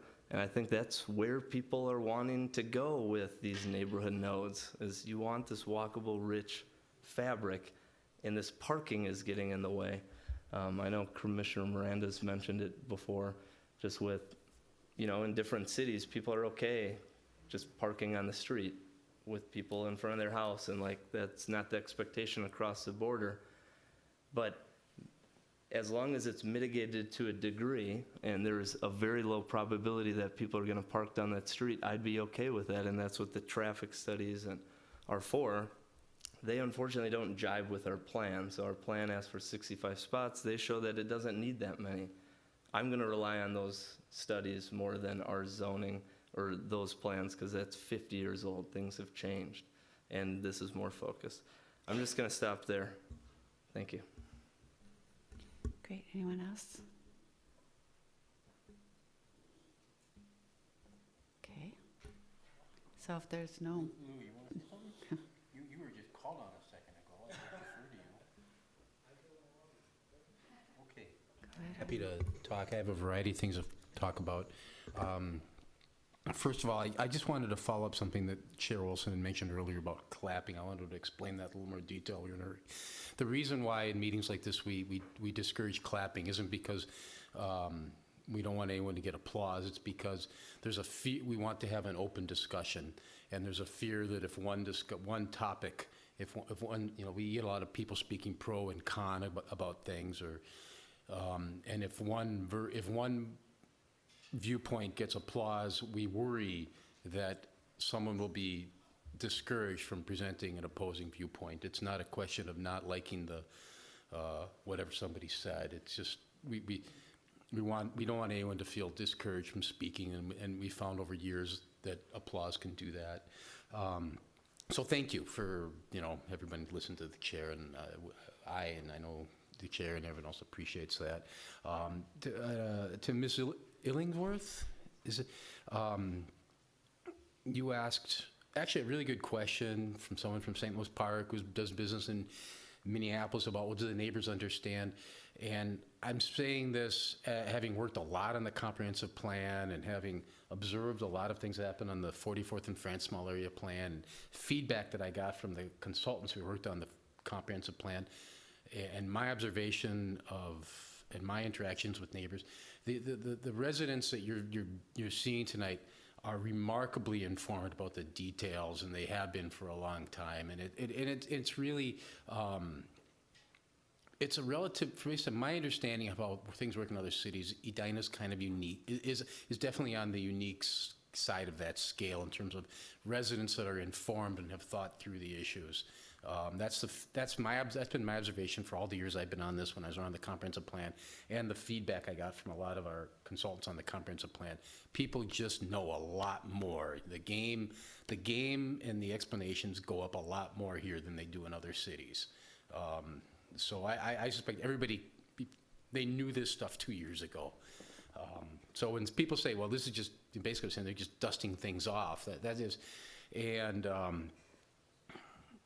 you know, and by the way, I was in Normandy a couple of years ago for my dad. My dad was in D-Day. I was there for his 100th birthday. I went to a restaurant right on the beach there, and the chef looked like a movie star, and the food was wonderful. So, you know. What's that? Okay. To the point, there was a lot of, unfortunately, tonight there were a lot of good comments made. We got a lot of good feedback in writing, and there were points made back, both good points made both sides. Mr. Cook used a phrase that I was already thinking before, which is on the other hand, because I almost feel like Tevye, because you're saying on the other hand, and on the other hand, and on the other hand, and I have to say where I landed on this one. I'll get to the conclusion first, and I'm going to write a little support. As I alluded to initially in my comments to Ms. Illingsworth, this matter was a subject of tremendous amount of discussion and a tremendous deal making and back and forth. At least one resident referred to give to get, and this is where we landed. The deal just ended at 35-seat restaurant, and that was the deal. That was all the give, and all the get was based on a 35-seat restaurant. And it was a 2-year process, I bet, between the conception of the building, the discussions with the community, the completion of the small area plan, and the approvals. And I think people, when they saw this, it isn't even so much, is the restaurant a good idea? It's like, well, I think most neighbors are feeling like we thought we had a deal. And then as Ms. Lathrop, I believe, said, there are no changed circumstances. And I'd have to agree with that. I mean, I find the restaurant to be very appealing. I think building out a walkable node is a very important thing, and it's going to be a trend. My understanding is across the United States that growth in restaurant employment and food service and food preparation jobs has skyrocketed in the last 20 years, whereas growth in the grocery industry, there's been very little growth in employment in the grocery industry. People are voting with their pocketbooks by saying they want more restaurants nationally, and they want more food service opportunities. I will say in Edina, I actually feel really lucky. You can count like 5 amazing grocery stores I can go to within 2 miles of my house, which is very unique. But I still think that we're even seeing that in Edina, where the people want, just the trend over time is people want more grocery stores. But I quoted Tevye, and I'm going to quote another famous movie character now. You have to wait for the opportune moment. Anyone? Nobody knows who said that? Captain Jack Sparrow. Yeah, so you wait for the opportune moment, and the opportune moment is after the community parking is developed. If Planner Teague would like to speak. I've worked for private industry. I've worked with government. The district-wide parking is on a normal time path. I don't think there's been any dalliance on that. It's it might not work as fast as if you're working for Google and they say we want to do this and something's built by the following Tuesday. But the district parking is on plan. I think for this year there's activities to be taken. Mr. Carlson, thank you. It sounds like you've frankly moved the ball tremendously on that, and I think really started it. But I think the opportune moment to consider a change to the deal that was done 2 years ago, at which time, by the way, there was not a practical difficulty, I believe, with 35-seat parking or 35-seat restaurant, or it would have not been approved. I mean, that was not at the time of the deal, 35-seat restaurant was not presenting a practical difficulty, so I think it makes it very hard to say that it is a practical difficulty 2 years later with no changes in circumstances. I think we need to see the district parking completed. Mr. Carlson, thank you. I appreciate what you've done. I'm sorry that I'm going to vote against the variance. A lot of good points, but I think we just have to wait for that to occur. Thank you. Go ahead, Jerry. Yes, I believe the points, I think the discussion has been great, and I think it really did focus around the key points. And I think it's pretty clear. To me, it's a great project. You made a compelling, persuasive case. But as the request for this variance, as it's being proposed, with the issue of not accounting for the parking and to get it picked up off-street is a deal breaker for approval. Staff denial is certainly also another very important point. And there's no doubt that going from a 35-seat to a 110-seat restaurant, that is changing. That is a big change. And I would like to approve this, and I think Sheila hit it, and also one of the speakers, I think Mr. Crow, it's the general parking plan. That's the solution, seems to me. Get this done, and I think, to me, that would move this project forward. But I think that's the solution, is getting the parking plan done and not put cars on the street, period. Thank you. Lou? I'm just looking, that's where I go.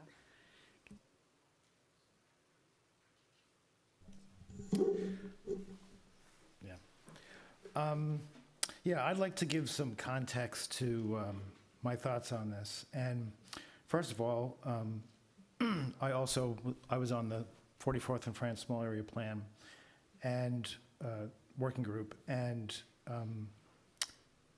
there was a lot of concern about safety at 44th and France and 44th and Sunnyside and France.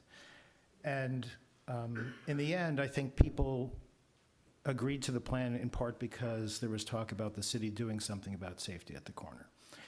And if we review my vote on Ted's project, the building itself, I actually voted against it, not because I thought it was a bad project, but because I thought the city and/or the developer didn't do enough to address the concerns that we had in the 44th and France Small Area Plan. I'd also like to bring into context something else I voted against, which was a building right down the block.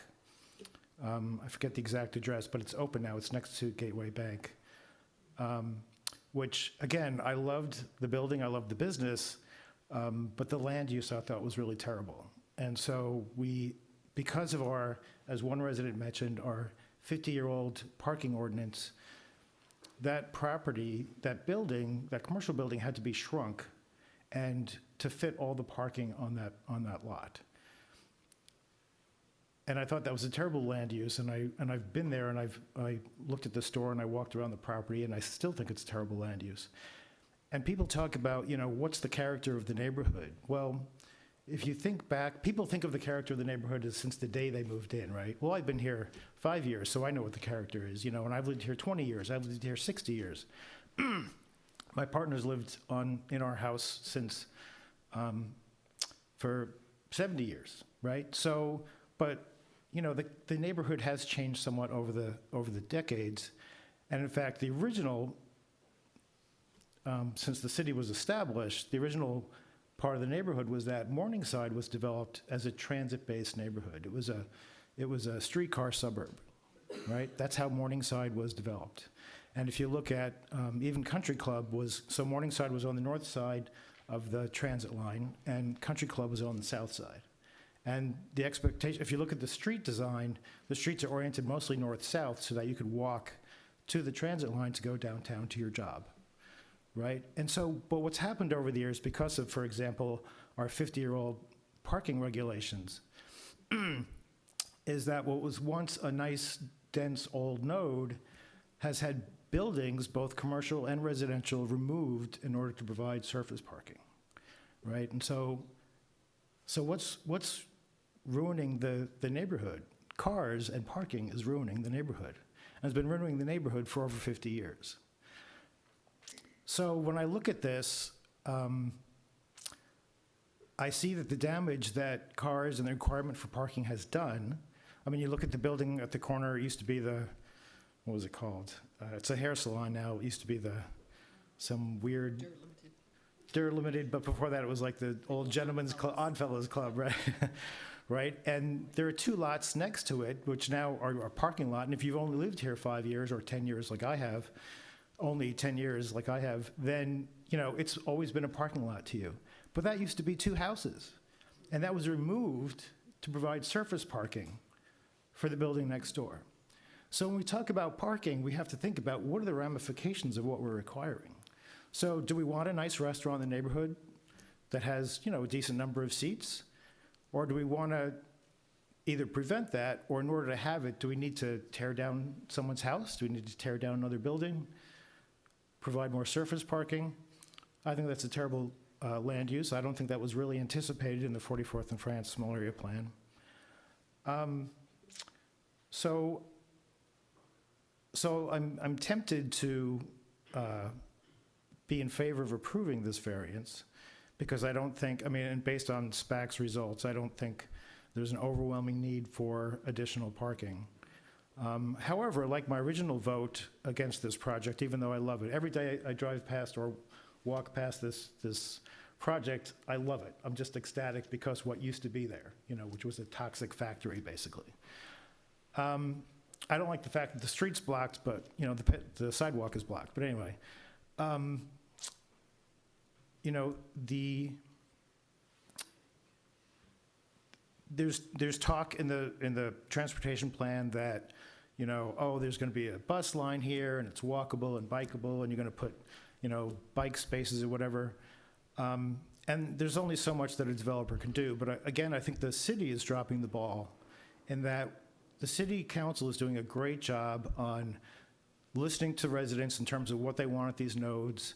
They want more activity, they want more vitality. And they talk about walkability and they talk about bikeability, but really not much has been done. There's been a few things, you know, 54th Street and 58th Street now have, you know, they're talking about bike and pedestrian combination lanes. But at our nodes, not much has really changed, and certainly at 44th and France, not much has changed.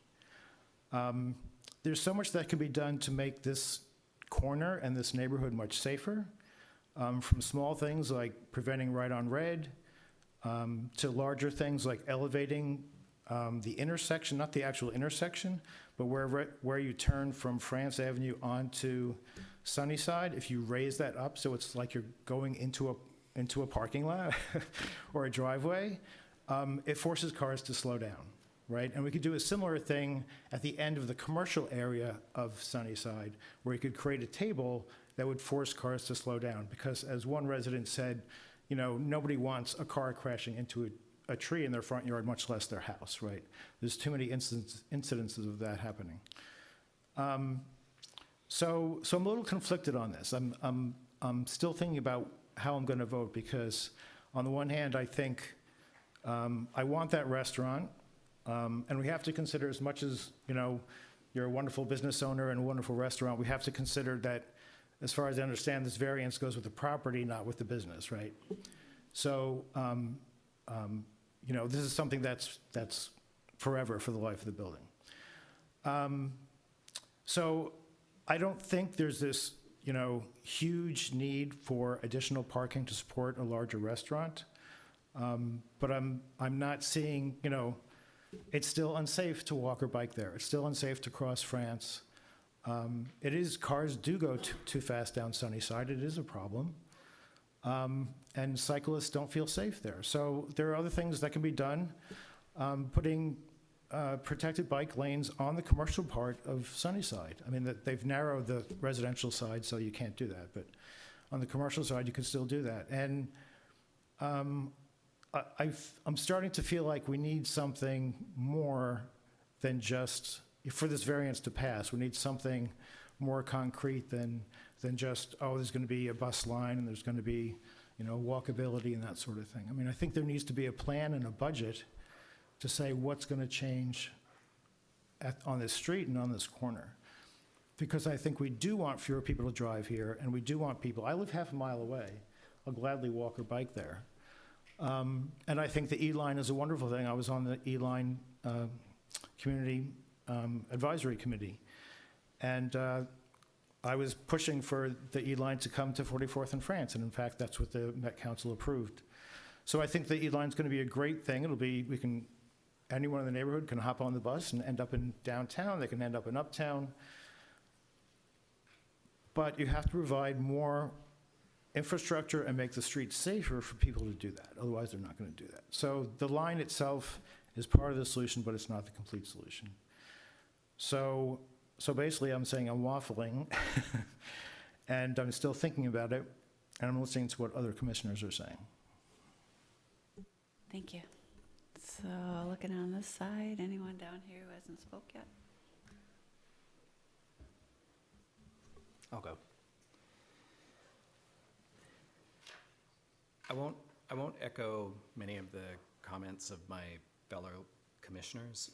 I think that the developer and restaurant owner made a very compelling case. The building and the restaurant overall seem like they would be, in other circumstances, positives to the community. But I've heard overwhelming resident and neighbor feedback being opposed to a threefold expansion to the number of seats in the restaurant. I think that inherent to restaurants, no matter how well intentioned and how well run the current owner may manage the restaurant that goes in, time can bring change, time can bring new owners, time can bring market forces that cause later hours or other issues to arise in the neighborhood beyond cars and parking. I think that parking is an issue today, though.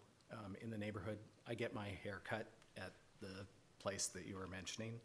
And in the wintertime, even though statistically and ideally there is supposed to be quite an abundance of parking in the area, during the wintertime with snow piled up and the way that people park, I find even on a weekend morning parking to be very challenging, even in a private lot, because the number of spaces are reduced. While as a society we talk about and want to move to alternative forms of transportation, including biking, and I fully support that, I don't know that we're there yet. And I think that while we talk a lot about it, I would question how many people in this room tonight actually rode a bike or walked here. Some may have, but summer or winter, show of hands, I would bet that it would be less than a handful. There are a lot of cars out in that lot, and there probably will be for some time to come. Same in the neighborhood. My opinion, though, excluded, I went back to the minutes from the city council in October of 2018, and parking seemed to be a very strong concern. It was mentioned multiple times in the minutes that they stressed the importance of not exceeding parking available to support a restaurant because the site could redevelop at some point in the future. And the city council seemed to be very clear about the number of seats that were approved and their concern about adequate parking on the site. The other thing that's been raised, district parking would or could be a solution in the future, but something that hasn't really been brought up is this site and parking on the site appears to have been proposed as part of that give and get and part of the solution. There was supposed to be district parking available noted within the minutes, shared parking, I think it's termed. And now that's no longer going to be the case, and we actually have a deficit. So based on all of the above and neighbor feedback, I can't support the variance. Thank you. Sue? I'll just make this very short. I think a lot of good points were made up here and pretty much covered the whole spectrum. I found staff's report very complete, and given the fact that we function sort of as a quasi-judicial role, it really means that we have to kind of rely on what our ordinances require and whether the application has conclusively demonstrated that he's met the requirements for a variance. I feel, having heard everything, that this does not. There is room to provide a restaurant, albeit a 35-seater. Therefore, I do feel that I cannot support tonight, anyways, this variance request. Great. Again, coming in last, I'm going to echo or not echo what I've heard, but I too can't support this, and for the reasons that have been mentioned, that, you know, we are kind of doing it as piecemeal. I thought that was a good point. One of our goals with the whole comp plan and small area plans were to look at stuff as a holistic picture and how does it all work, and I think that's what we tried to do with our small area plan here. So, you know, I love the idea of that restaurant too, but we're just not ready. We don't have the things in place. And again, if this can, you know, echoing what Jimmy said, if this can push the city, and I know it's on our agenda for this year to look at that. You know, again, with Lou too, I don't like all the parking. I don't want to just build more parking. I'm against that too. But we have to know how it's all going to work. I don't think it's fair to push the excess parking onto the neighborhood streets and with the safety issues too. So trying to keep it short too. I will not support this, or I'll support staff's recommendation. Did you want to come? Did you have more to say, Jimmy? I know you. Okay. Just quick, maybe before a vote, I guess as the developer pointed out, you know, if we all just say no, that doesn't really provide direction minus either turn around, and that's what it is. So I at least want to provide some insight as to what I would accept. And it would be something more than 35 seats if the parking could be contained on site. So like I said, there's a lot of adequate parking below, but that would come at a cost to those future residents. I think, you know, 10 seats or 10 spots that you can move for employees up and allow for 45 spots. I don't know what that could change to the seat count, but I think it's some number in between the 35 and 110. I think there's other solutions that I would support as well. But as it currently stands, I don't support it, but I'd be willing to help provide other solutions too, because I feel like a 35-seat restaurant might not work for this business owner and maybe not a lot of other ones. So I would be in favor of a larger restaurant, but not coming at a cost to parking all over the district. So I don't know if other people have ideas and solutions besides the ones that I mentioned or the developer mentioned, but I think it'd be worth sharing on this note before we close. Again, just look at district parking. I know I've mentioned too before, our ordinance is outdated, the parking ordinance, and so we should be looking at that. So I just think we need to look at the big picture and amend the ordinance and get it set so we know exactly what we're doing and then we're not just reacting. So I would say I am kind of putting it back on the city a lot, where we need to be prepared for these, because I agree, I could support a larger restaurant too. So just quick, like practically speaking, you know, put into the city for these things, it's like it's already been 3 years since we've said this needs to happen, and now it's officially going to get talked about for district parking, as well as an ordinance getting updated, and that's just not going to work on the time frame for this to be an optimal solution. So I'm sure there's something that could be done to make most parties kind of happy.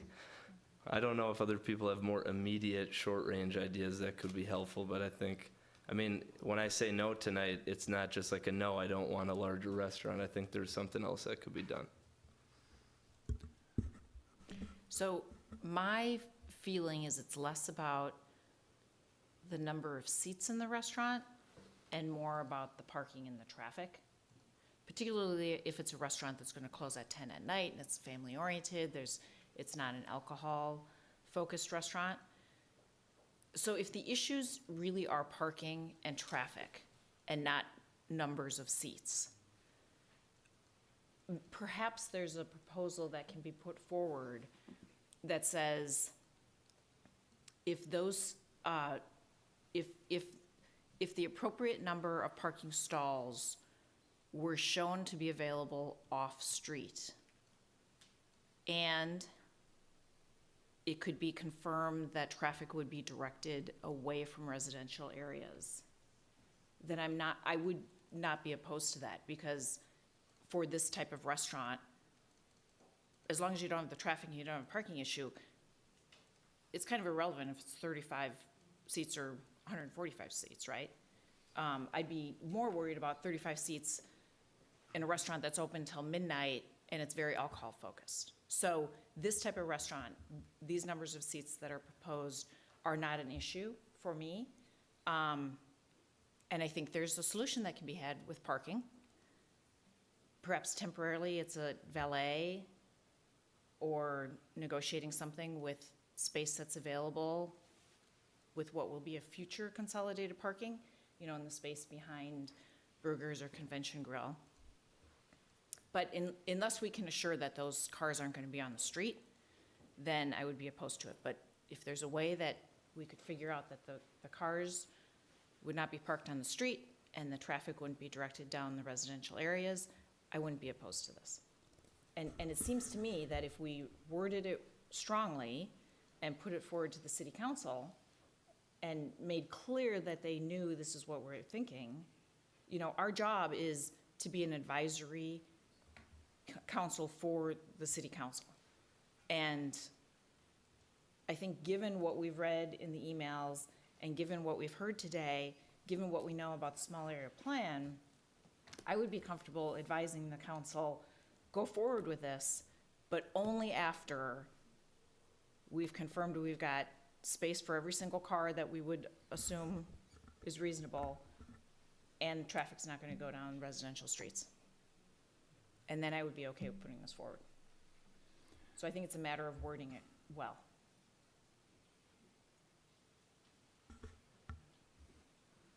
Yeah, I'm with Chair Olson on this one, and I have a couple other things to say.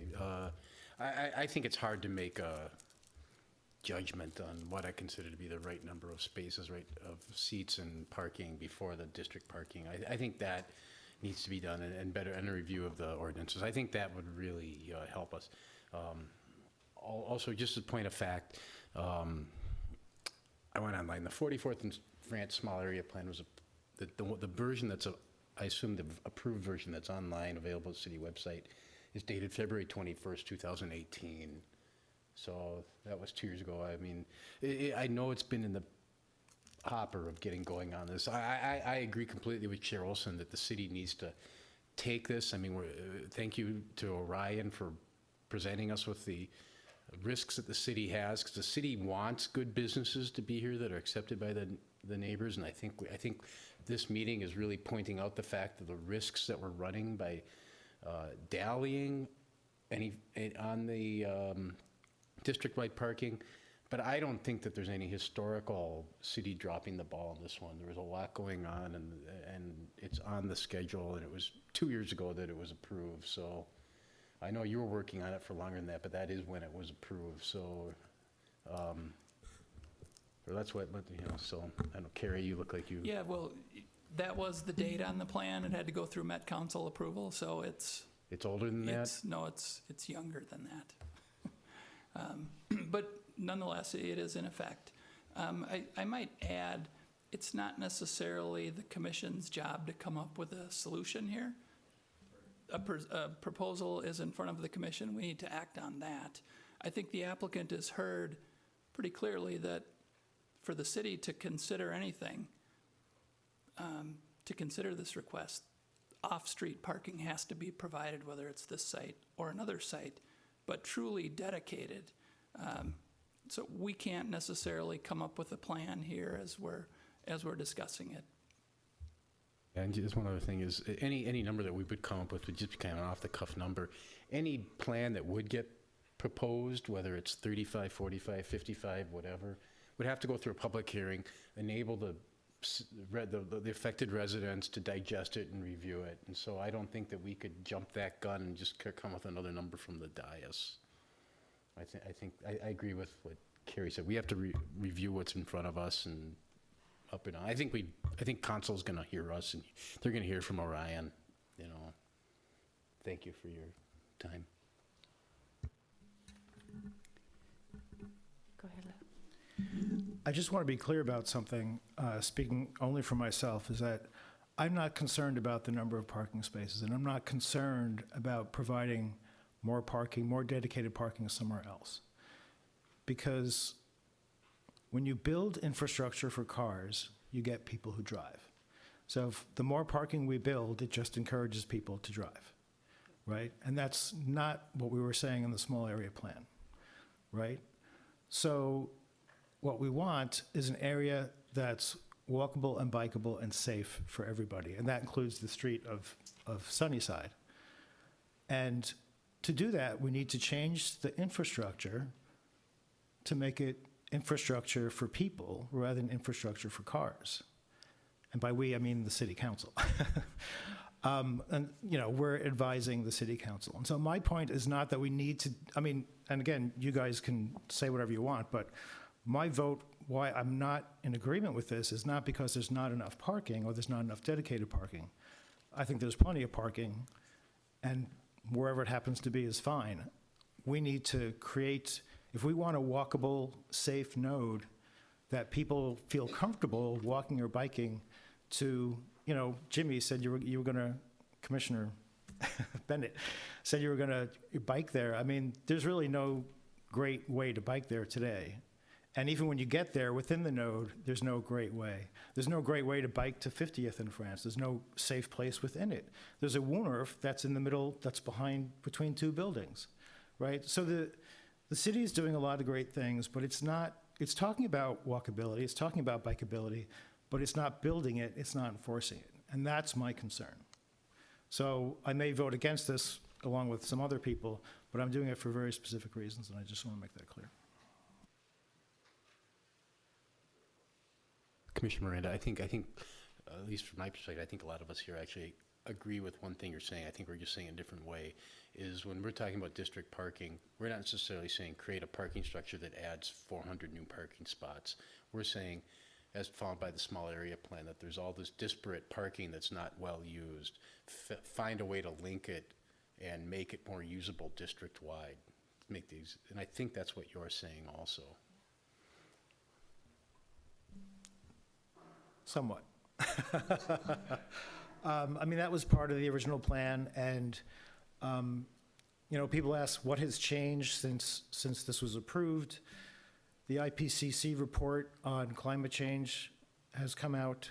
Greta Thunberg has been raising worldwide knowledge about climate change. So, do we need district parking? Yes. Do we need maybe as much as we thought we needed 2 years ago? I don't think so. So that comes into play also. And also the E-line has changed. So I think a lot has changed actually in the previous 2 years. But so we agree on some things, yes. Somebody want to make a motion? Yeah, sure, Kip. I just wanted to say, I do agree with Commissioner Bennett and Commissioner Berube. I think that there are ways to get to yes, and I'm less focused on the number of seats in the restaurant than the issues that the number of seats potentially cause, traffic congestion and safety issues. And if the developer can find a way to address both of those with the city and the city council, I would be in favor and supportive of it. it's not necessarily a no, it's a no as it's presented tonight. I move that we approve the staff recommendation, which is a denial as set forth in the staff memo. Is there a second? Second. More discussion? Okay. All in favor? Aye. Opposed? So 2, okay. 2 opposed, okay, great. So this will be in front of the council March 4th. March 4th. And this is that's also a public hearing again, That is also Carrie? a public hearing, correct. Okay. All right. Great, thank you.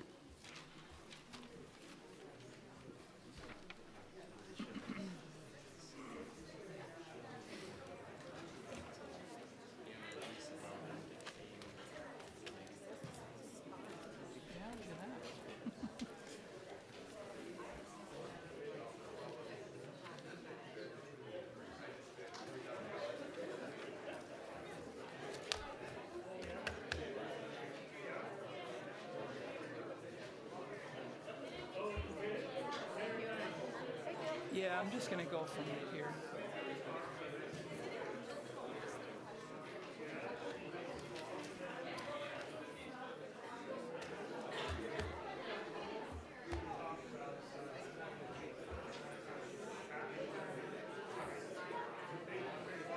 Do we take a little recess, or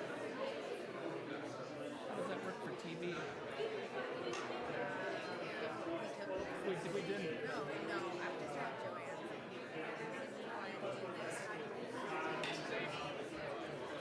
Me to do the gavel? I hate using the Ask 'em. gavel. Yeah. We have more items on the All agenda. right, so, Take it outside. Sorry, I can't even do it. Can I just ask excuse me, can everyone leave? Oh, okay. Good to meet you. Yeah, we want to get all the business owners together to start this district conversation.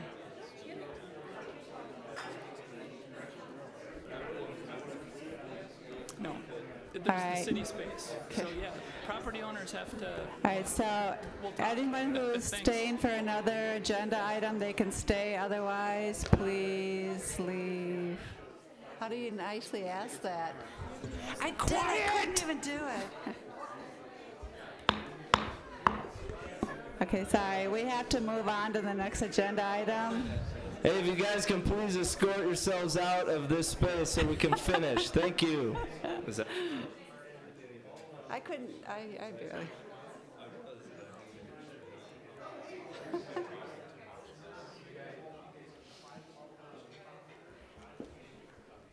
All right. So we're going to we're going to move on to the next agenda. Yeah, okay. Yeah, okay. Thanks. All right, so we're moving. I hate using the gavel. I did it. I did it, yeah. All right, so we're moving on to the next agenda item, and that is zoning ordinance amendments. And are you walking us through this, Carrie, or is I it am, yeah. Okay. I'll just quickly walk you through this. So we've drafted a zoning ordinance for your consideration. It's really just an introduction. We can talk about where we go next with it, but it checks off a few of the items that are on our work plan for things that we want to address in 2020. We've added one item, which is the affordable housing piece of it, and I'll talk about that in a minute. So I'll just walk you through each section, give you the big picture, and we have engineering staff is here with us to answer any questions on the impervious surface. We also have Stephanie Hawkinson, our affordable housing manager, to talk about the affordable housing piece of it as well. So the first 4 sections address the impervious surface that we've been talking about for quite some time. The big picture side of it is we would be putting a cap on impervious surface. Currently, we don't have one. We just have the building coverage requirement. So the cap would be a 60% maximum. Anything over 45% a stormwater management plan needs to be submitted and a lot of detail just to get from between 45 and 60. But there's a hard cap at 60%. So the next sections, 5 through 14, put into code some of the more key or basic elements in the Greater Southdale District Design Experience Guidelines. The main elements are requiring that 30-foot setback on side streets and the 50-foot setback on France. As you know, we've struggled with getting developers to just meet that. So there's quite a lot of, it looks like there's a lot in the ordinance, but it's really just establishing those simple setback requirements. We're also adding on the ground level some of those things that we're trying to achieve in terms of 75% of the storefronts need to be transparent so you can see in. And then we're also addressing the building materials on the ground level as well. So establishing some of those again, more basic elements and putting them into code. The next section is the affordable housing piece. So right now we have the policy that talks about any time a developer proposes a rezoning or a comprehensive plan amendment, the policy kicks in. We do have all of our commercial zoning districts in the city, so the small area, the commercial nodes, 44th and France, 50th and France, the Southdale area, Galleria, Southdale, where we allow multifamily housing as a conditionally permitted use. We would be essentially codifying the affordable housing policy to require that as part of that conditional use permit process. Kind of fills that hole where we could see development that could be code compliant in those areas, so strengthens our affordable housing policy. And then the last section, section 16, is the garage stall requirement. This we've talked about for actually years here on the commission. At one time we did recommend the single stall garage, and the council took that out. So that's one of our work plan items too. Rather than requiring a two-stall garage with every new home that's built, saying one stall is enough. So with that, I'll stop there, answer any questions you might have, and then we can talk about how do we want to move this forward? Do we want to have a work session, talk about these things in more detail? That question has come up from commissioners. I guess we're open to ideas, but knowing that we do want to move it forward. All right, well, so what was the first one again? I just lost what. The first 4 sections deal with the impervious surface. Right. And you have a survey of cities. Yeah, that was information you had seen before, how other cities. And so we were finding that a lot of them don't have that. Pardon? Only 2? I think that's right. Mm-hmm. I guess, so, okay. So we're discussing if we want to discuss stuff tonight or if we want to push it to work sessions. We're open to anything. Okay. We do have our engineering experts, so if you have questions for them on let's maybe do that. Let's do a question, because I guess I would like to hear how comfortable you are. I know we've been, you probably know the history, we're always kind of getting a little frustrated because it just seems like it's all house and it's, because it's impervious, they can do it. But do you have thoughts? Am I putting you on the spot? What? I just have a question to add to the things you're going to think about and tell us. But certainly when you just put a hard percentage on a lot, the lots differ in Edina quite a bit, and there's some areas that are kind of a lot alike where this would really help, then other ones where it wouldn't really apply if you're over 2 acres, for instance, or an acre. Right. So I want to hear your thoughts on how you might address it, not just blanket. Right. And add to it, sure. I had 2 separate thoughts. 3, actually. I think Jimmy brings up a good point that goes into my second thing, which is that I would appreciate the opportunity to sit down as a group and discuss this and try to see what are we trying to accomplish with these with these activities. Before, we've raised issues and we have conclusions already, and engineering knows it well, but I don't think we fully vetted amongst ourselves. What's important to us here? What are we trying to accomplish? And I'm worried that we're coming up with answers before we've decided what our policy purposes are, you know, and what the gradations are. Like Jimmy brings up a great example of maybe there's nuance here that a one size fits all, and I think we can find that many of the other things. Much more discreetly, a question, and that is on the Southdale stuff. Has Mick looked at it to say, yeah, this matches? He has not. I think he would like to put all of it into code if we were to pose this to him, but I have not shared this draft with him. This was more the low-hanging fruit that we can easily put into a code. Some of those other, I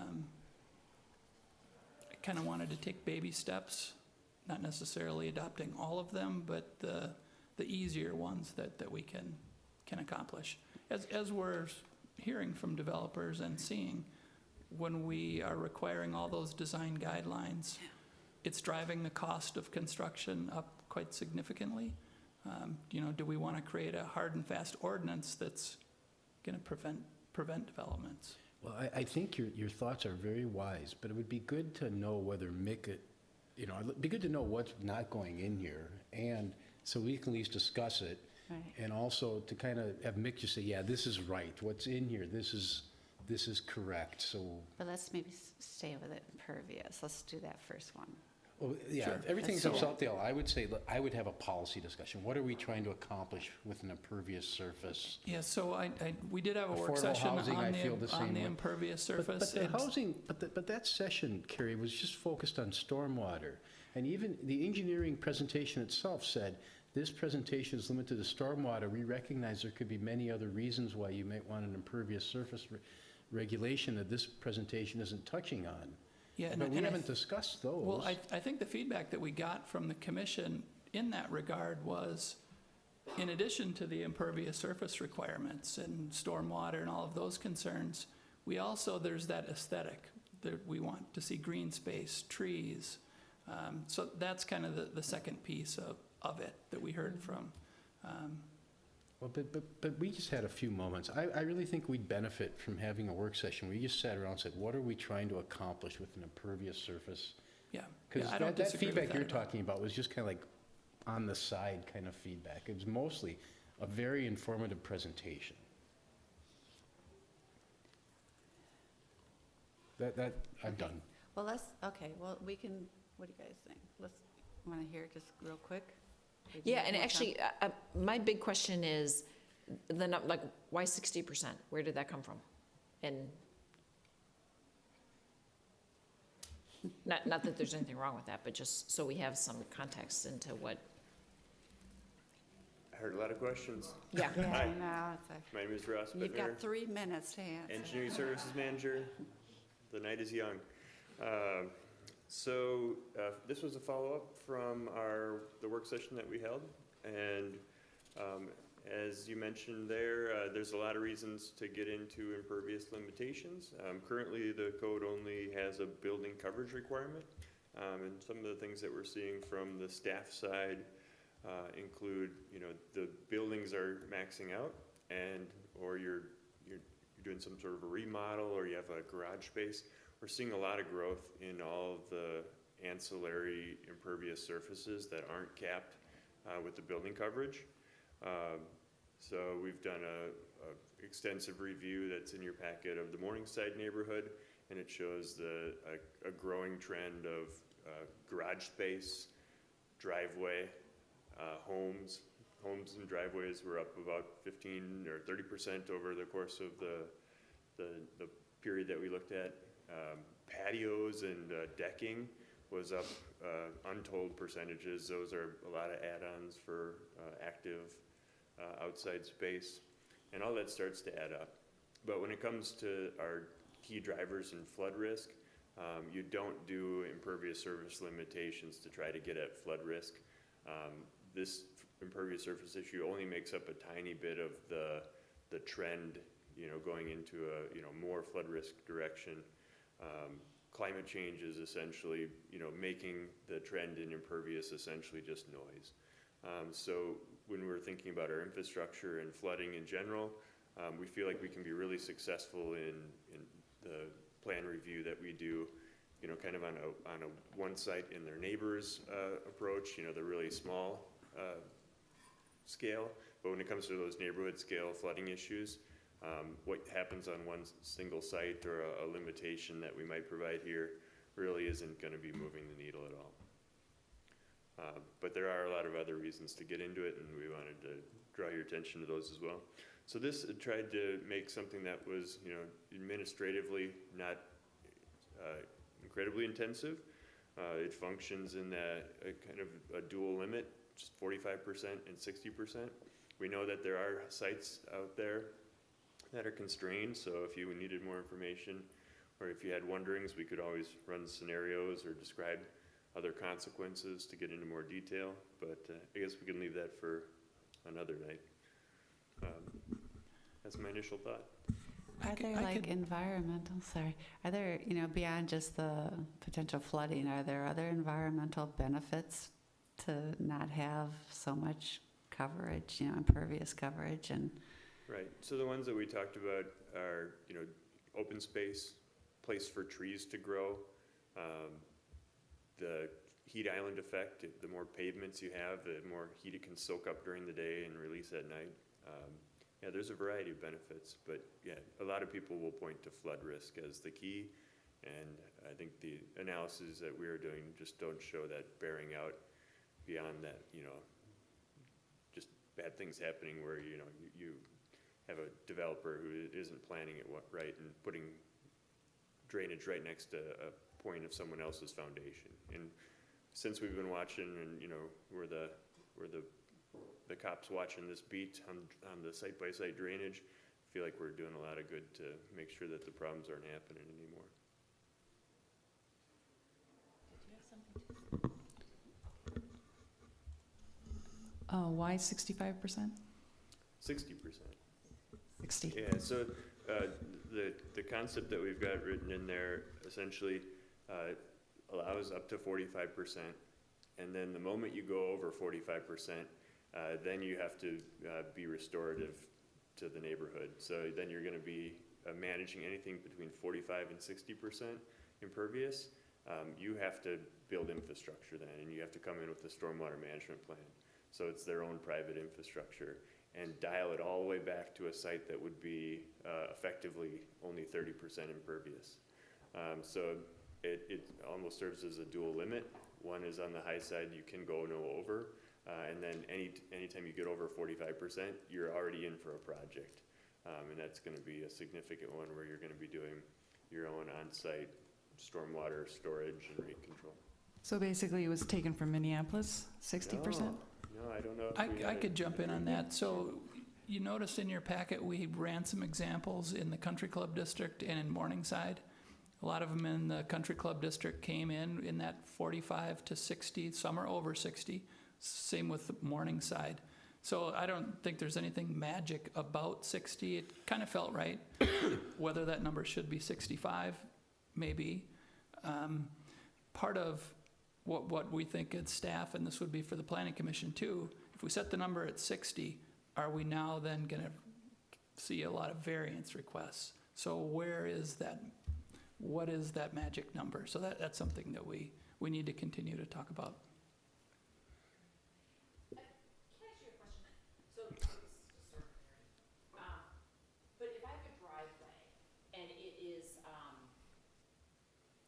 You know how you can have, sort of the pavers and you have grass in between? Impervious pavers. Yeah. So is that impervious if you have, or a driveway or a walkway that has, basically you can grow grass, but you still have some hard surface? Yeah. So where's that? in the Section 2 definition, we actually call out permeable pavements as a impermeable or an impervious surface. Mm-hmm. And the reason that we do that is we don't want someone simply providing a impermeable or an impervious surface, a permeable pavement, and then building it wrong. and getting 100% credit for that. So what we do is we call it an impervious surface by definition, and we're only going to get into the engineering of that surface if you're over 45% and you're in for a stormwater management plan. Then we can make sure it's built right. Okay. It's got the rock under drain, the soils that it were built on were, not over compacted, and that it can work. So if it's a driveway, it's impervious unless I'm going to prove to you that it's not. Yeah, And then it could count. Or you Okay. build it right so that it's not. Yeah, but then in that case, if it's borderline, the percentage. I Yeah, have and to that's a great prove. practice, but we'd Yeah. still count it as impervious surface when we Yeah. add up the totals. Yeah. But you could have an engineered system that's a Yeah. pervious pavement. Because when you take these scans, like I'm looking at the Morningside impervious surfaces, that's just an aerial view where you're just kind of going by. Yep, yeah, I mean, it's an it's aerial kind of a photo thumb. record Yeah. where we're essentially digitizing an aerial photo in time Yeah. of impervious surfaces to get a sense for the trend. Okay, because some of those could be like those driveways and such, but you wouldn't necessarily see it from Yeah, there. yeah, the quality of the air photos goes down in the past, so we're more certain on the current date. Yeah, okay, thank you. Ross, thanks a lot for everything you've done. So I'm looking at the U.S. Geological Survey website, and you're more of a scientist than I, but why does they say things like,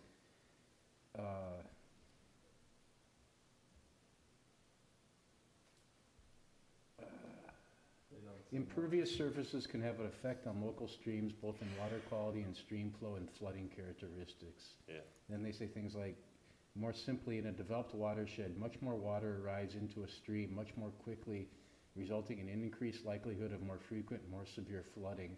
I mean, I totally agree with you that climate change is an issue, but I don't I'm wondering, are we being too casual about the impervious surface, and particularly I'm totally against at this date coming up with a number, but I will say that in the era of climate change, maybe what we should not be doing is looking at historical numbers for impervious surface. That using hey, what's been built in Morningside to date, well, let's just go with that, and because that kind of ignores the whole impact of climate change. So I guess that's a two-part question. One is, the Geological Survey, maybe it's different kind of, they're talking about something different. They're talking about building highways where watersheds used to be, perhaps.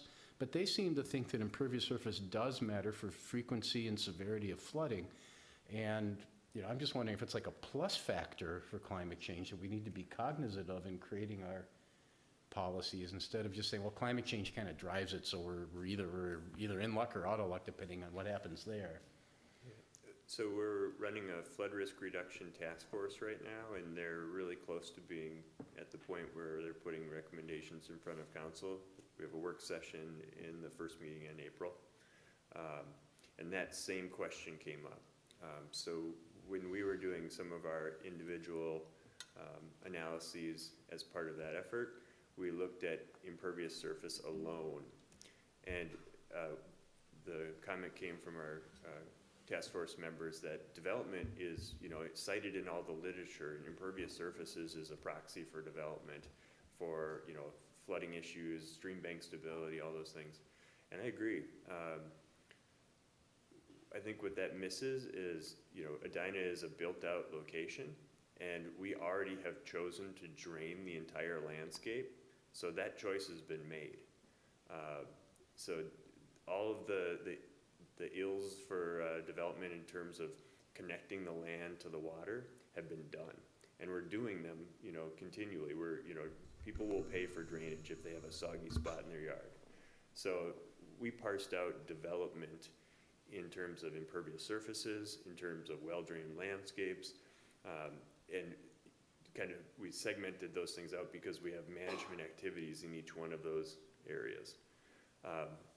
When we did our own analysis on the marginal imperviousness, it really didn't pop in the way that climate change popped, and it was the least of the factors that we were looking at. Well-drained landscapes was above it, so people adding and draining that next spot and, shortening the time of travel from the gutter line all the way down to the creek, People are doing that right now, and we're not policing drainage, right? So there's a lot of factors of development. A lot of times in those high-level USGS studies, they're essentially just looking at, you know, an edge of development in, you know, suburban development and what it's doing to the streams that it's draining to. And usually around that 15 to 20% imperviousness mark, that's when the streams start ripping themselves apart. That happened in Edina long, long ago, and we've, you know, armored them up, or we've changed the drainage so completely that we looked at it, but it's not really relevant. So you would say that the impervious nature, at least as far as stormwater, is less a flooding issue than a drainage issue, and that our drainage infrastructure is pretty good, and we can always look at that if we need to. Right, our drainage infrastructure is good, but I mean, on the example that you had earlier tonight, that was a low area in a backyard that was connected a long time ago. And now, maybe it's not the best idea to have connected it because it provides a backwater risk from the creek. So those type of issues play themselves out where you wanted drainage to get rid of that soggy area, and now you've got flooding.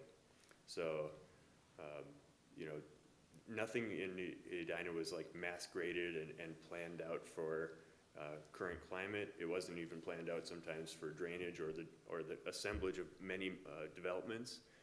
In a third or fourth ring suburb, if you're developing today with that kind of knowledge, you leave spaces. You don't, you know, pave over the wetland and put houses there. I mean, so we're seeing, you know, drainage issues, flooding issues where wetlands used to be. So, what about this kind of another version of Jimmy's initial comment? What about houses, and I see this in some of the city's studies, what about houses that are near bodies of water? Because we have in Edina a problem today with yucky water, let's just use that technical term. And that comes a lot of times from runoff.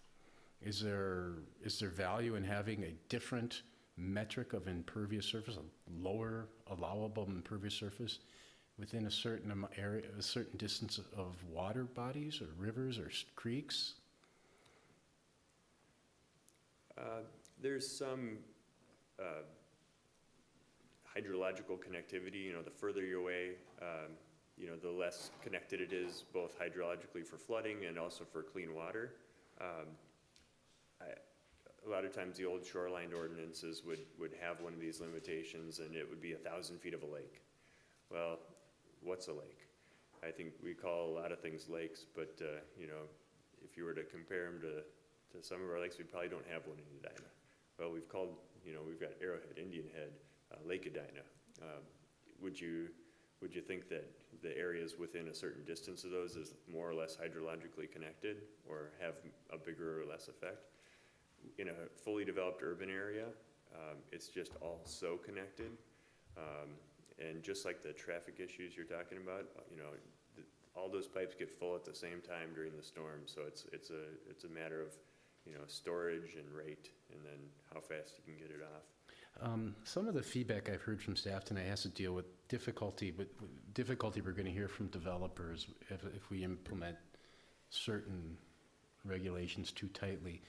What I will suggest to everyone, though, is following some of the things Commissioner Miranda said and others said. I think our objective in the 2020s is to figure out rules that enable sustainable development. And I'm concerned that if we use the historical markers for what's permissible, we might find in a few years that what we've done is we've continued to enable development that isn't sustainable. And so I'm not saying that's where we're at. I haven't made up my opinion, but I think we really need to think through some of these things. I think some of what we're trying to do is try to figure out how to create rules that allow us to say things kind of like the tree ordinance that in the end of the day don't really protect trees, but we can say we have an ordinance. And I think we need to figure out a way to make these things enable sustainable development over the next 20 years, not just what developers will do today. And we have to admit, and this is where I think we need a conversation. When we discuss policies and objectives, I think we also have to have a very honest discussion about what we're going to lose by making our trade-offs. If we come up with a rule and we say, okay, we're not going to lose anything, then we really haven't come up with a regulation. I mean, I think that we're at a point where we might have to make some decisions and acknowledge that there's certain things that we might lose by making these decisions and recommendations. Well, it just sounds like we're not ready to, I think this might be something that we need to, you wanted us to just kind of give you initial feedback or to say that we want to have a work session or something. I know I keep asking you that, and we're kind of getting maybe too deep. I know, we had a work session. I mean, I guess I'll open up to others. Can I make, one comment? Yeah. I live in Morningside, and, the property, I mean, some are double and triple lots, but generally these are fairly narrow lots. I would say about half of Country Club are even smaller. They're not as deep. And is considered, I think, I don't want to answer the question now, but, the 45% and 60% numbers, would they really apply to other areas in Edina that have much larger lots or much wider lots? I think that's something that needs to be considered. And then I'm looking at some of these properties that I know have huge driveways, but this picture must have been taken while the houses were under construction, so that it didn't take into account driveways. Is that possible? 2015 was the year that we did the study. Okay. So. All right, thank you. Okay, go ahead, Chris, or go. That reminds me actually of what Lou said. It makes a very good point. I think it reminds me a lot of sort of how we set the roof heights. What works in Country Club and Morningside, it doesn't work in Greater Southdale where I live, where we're all one-story ramblers. And yet, so I guess what I'm saying is, I think you're on the right track on that, but maybe we should really be looking at sort of historically, yes, in some respects, what is there, and so have a different sort of impervious requirement depending on, I don't know what the factor is, lot size, ratio, or length to width, or something, or, terrain. The other thing I was going to say is impervious. The reason we landed here was because every project we got to review was, I think, in the end, we felt like if we could just say, you can't have any more impervious than what you had before, because everything we were getting was definitely increasing the impervious. Yes, engineering would come back and say, oh, from what we can tell, they're going to shoot it to the street now, or they're going to put a rain garden in here. But there is something about my gut sense, or our gut sense, that there has to be something about imperviousness that, even though it's minuscule, it's the stuff that we deal with all the time, and would give us one more tool to at least look at an application and make some basis for decision, even if that's not the make it or break it. At least gives us another piece of information. And the fact that there are communities that actually do have that tells me that it's not that outrageous. So I do get what you're saying, that let's just figure out the climate change thing. Unfortunately, our little piece of the world is on this stuff, and so that's probably why we keep coming back to it. Yeah. Go ahead, Chris. You don't have to answer it now, but I would be curious. So, agree with the other points. And also, if we look at establishing a percentage based on certain criteria, if there are factors that go into determining 60% or 50% or 40%, it would be helpful to understand, to your point, what are the negative impacts of greater impervious surface coverage, and what are the benefits of reduced coverage? And specifically, from a data standpoint, if you have, making it up, 50% impervious coverage, it adds, X percent degrees potentially to the overall climate and the heat island effect. And I don't know if that kind of data exists, but it would be helpful to understand, the levers behind some of these numbers, so that if we come up with an ordinance, that it's based on, here's the benefit of doing this, and here's how we reduce urban heat island effect as an example, and how we're contributing to that, to the overall reduction of climate change impact. So it would be really helpful to understand kind of what those levers are and the data behind it, and use it to help us set what those guidelines are or what the ordinance limitations are. Just a reaction to that. We can do that with surface water runoff, but we are making assumptions there. I think we have less ability to forecast or provide that information for heat island or for, tree canopy. We know that, if you have 100% impervious lot, you're not going to grow a tree. Sure. But, what does the tree canopy look like for the whole city if everyone goes to 45%? It's less than it is now, but it's more than it would be if it was 60%. So. But that's assuming that if you don't install an impervious surface, that the correlation to that is you're going to plant trees, and that may or may not be true. So tied to, I think, what other commissioners have stated before, having a tree ordinance that has some teeth in it and requirements for the planting or preservation of trees seems to go hand in hand. And I'm probably off the topic, but it just seemed related. Right. And just let us know too if we're like getting into other commissions, because I know that like maybe energy and environment, maybe they're looking at kind of, I don't know, maybe that's where we need to combine, meet with those other commissions and talk, because I think Parks got the trees and, Trees was removed from all commissions. Ah, it was. I think I go for it, I Jimmy. guess we're just cutting down all the trees. Yeah.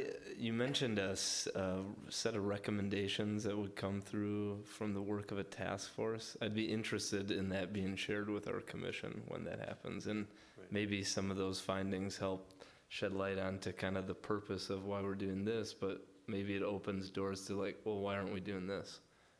Right. Yeah, and all of our meeting materials are all out there and available on our Water Resources Library now, so anyone who's interested can start following along and see some of the analysis that we are using to draw these conclusions. But we're going to be packaging it up in a lot more complete way over the next month, and it'll be out real soon. So just to move on, I'm hearing that we're not quite ready to say proceed with this and maybe further investigation. Yep, so I'm hearing work session, we can talk about that and the design guidelines as well, maybe even invite Mick to that. I guess the last piece is the affordable housing. If there's any questions or thoughts? If that was a gap, a missing link or whatever the proper term is, it's too late, I can't think. I say fill it. I got a question. Yeah, go.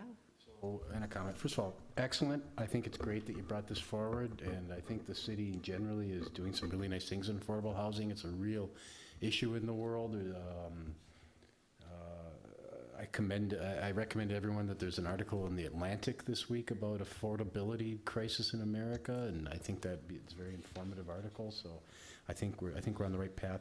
One much more discrete question, however, at one time I thought we discussed looking into affordable housing requirements below 20 units, and we had someone come for a sketch plan a few months ago where they were proposing like 12 or 15 units, and I think there's some people on the dais that said, I'd be happier if there was something about affordable housing in this proposal, even though it's not 20.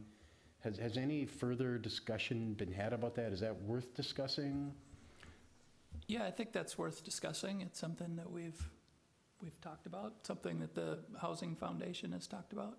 So yeah, I think that's on the table.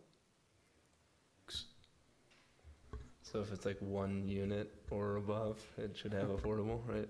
I don't know. Then we'll solve it. Okay, so did you get what you needed? Okay. Did you have anything you wanted to add, or, I'm sorry, we didn't, with the affordable housing? Okay. No, you don't. Been sitting there, might as well be able to talk. No, I don't. Although I would like to point out that with regards to fewer units, which is not included in here, there are some communities that if there's any development, even a single-family home, there has to be either a buy-in or affordability component somewhere involved. So there are some communities that go down to one.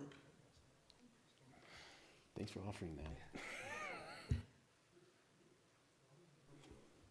All right. Are we good? Okay.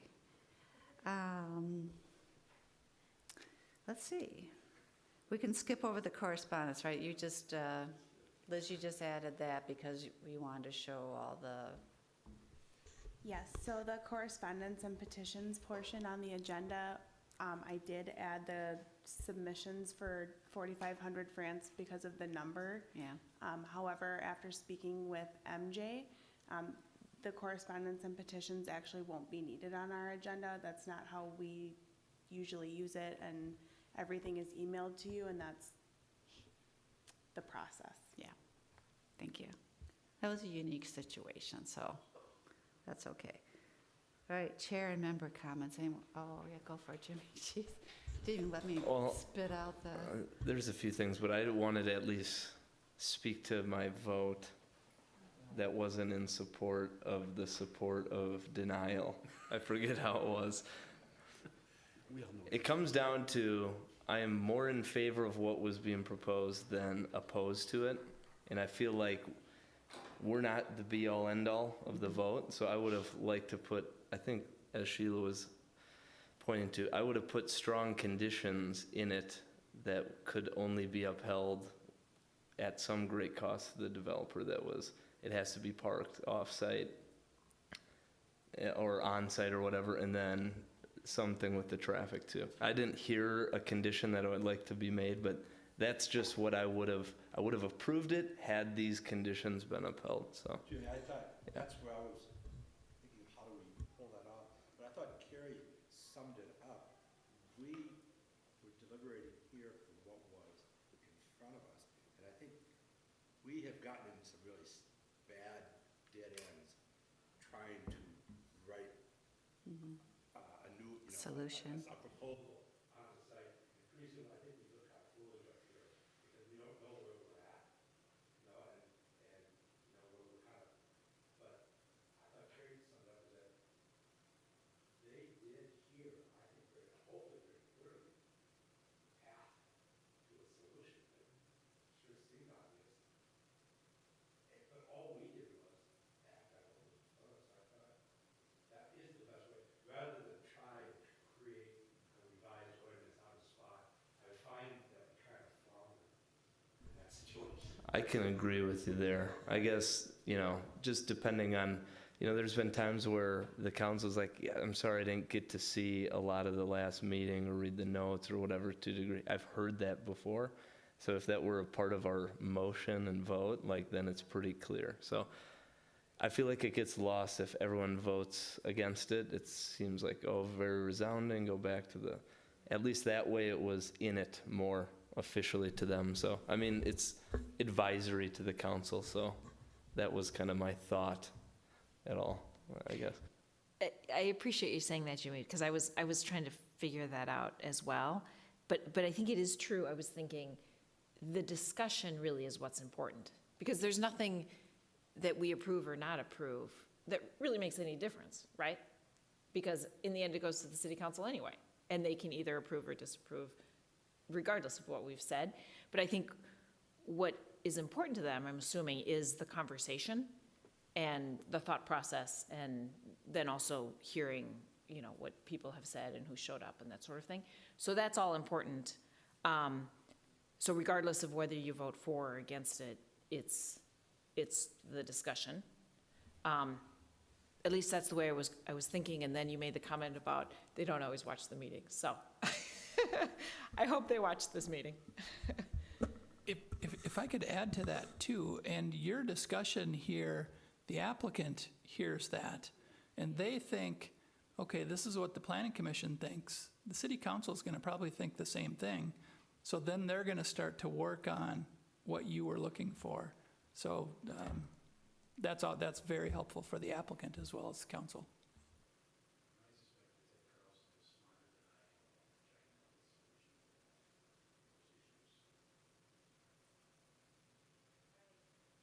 Other comments?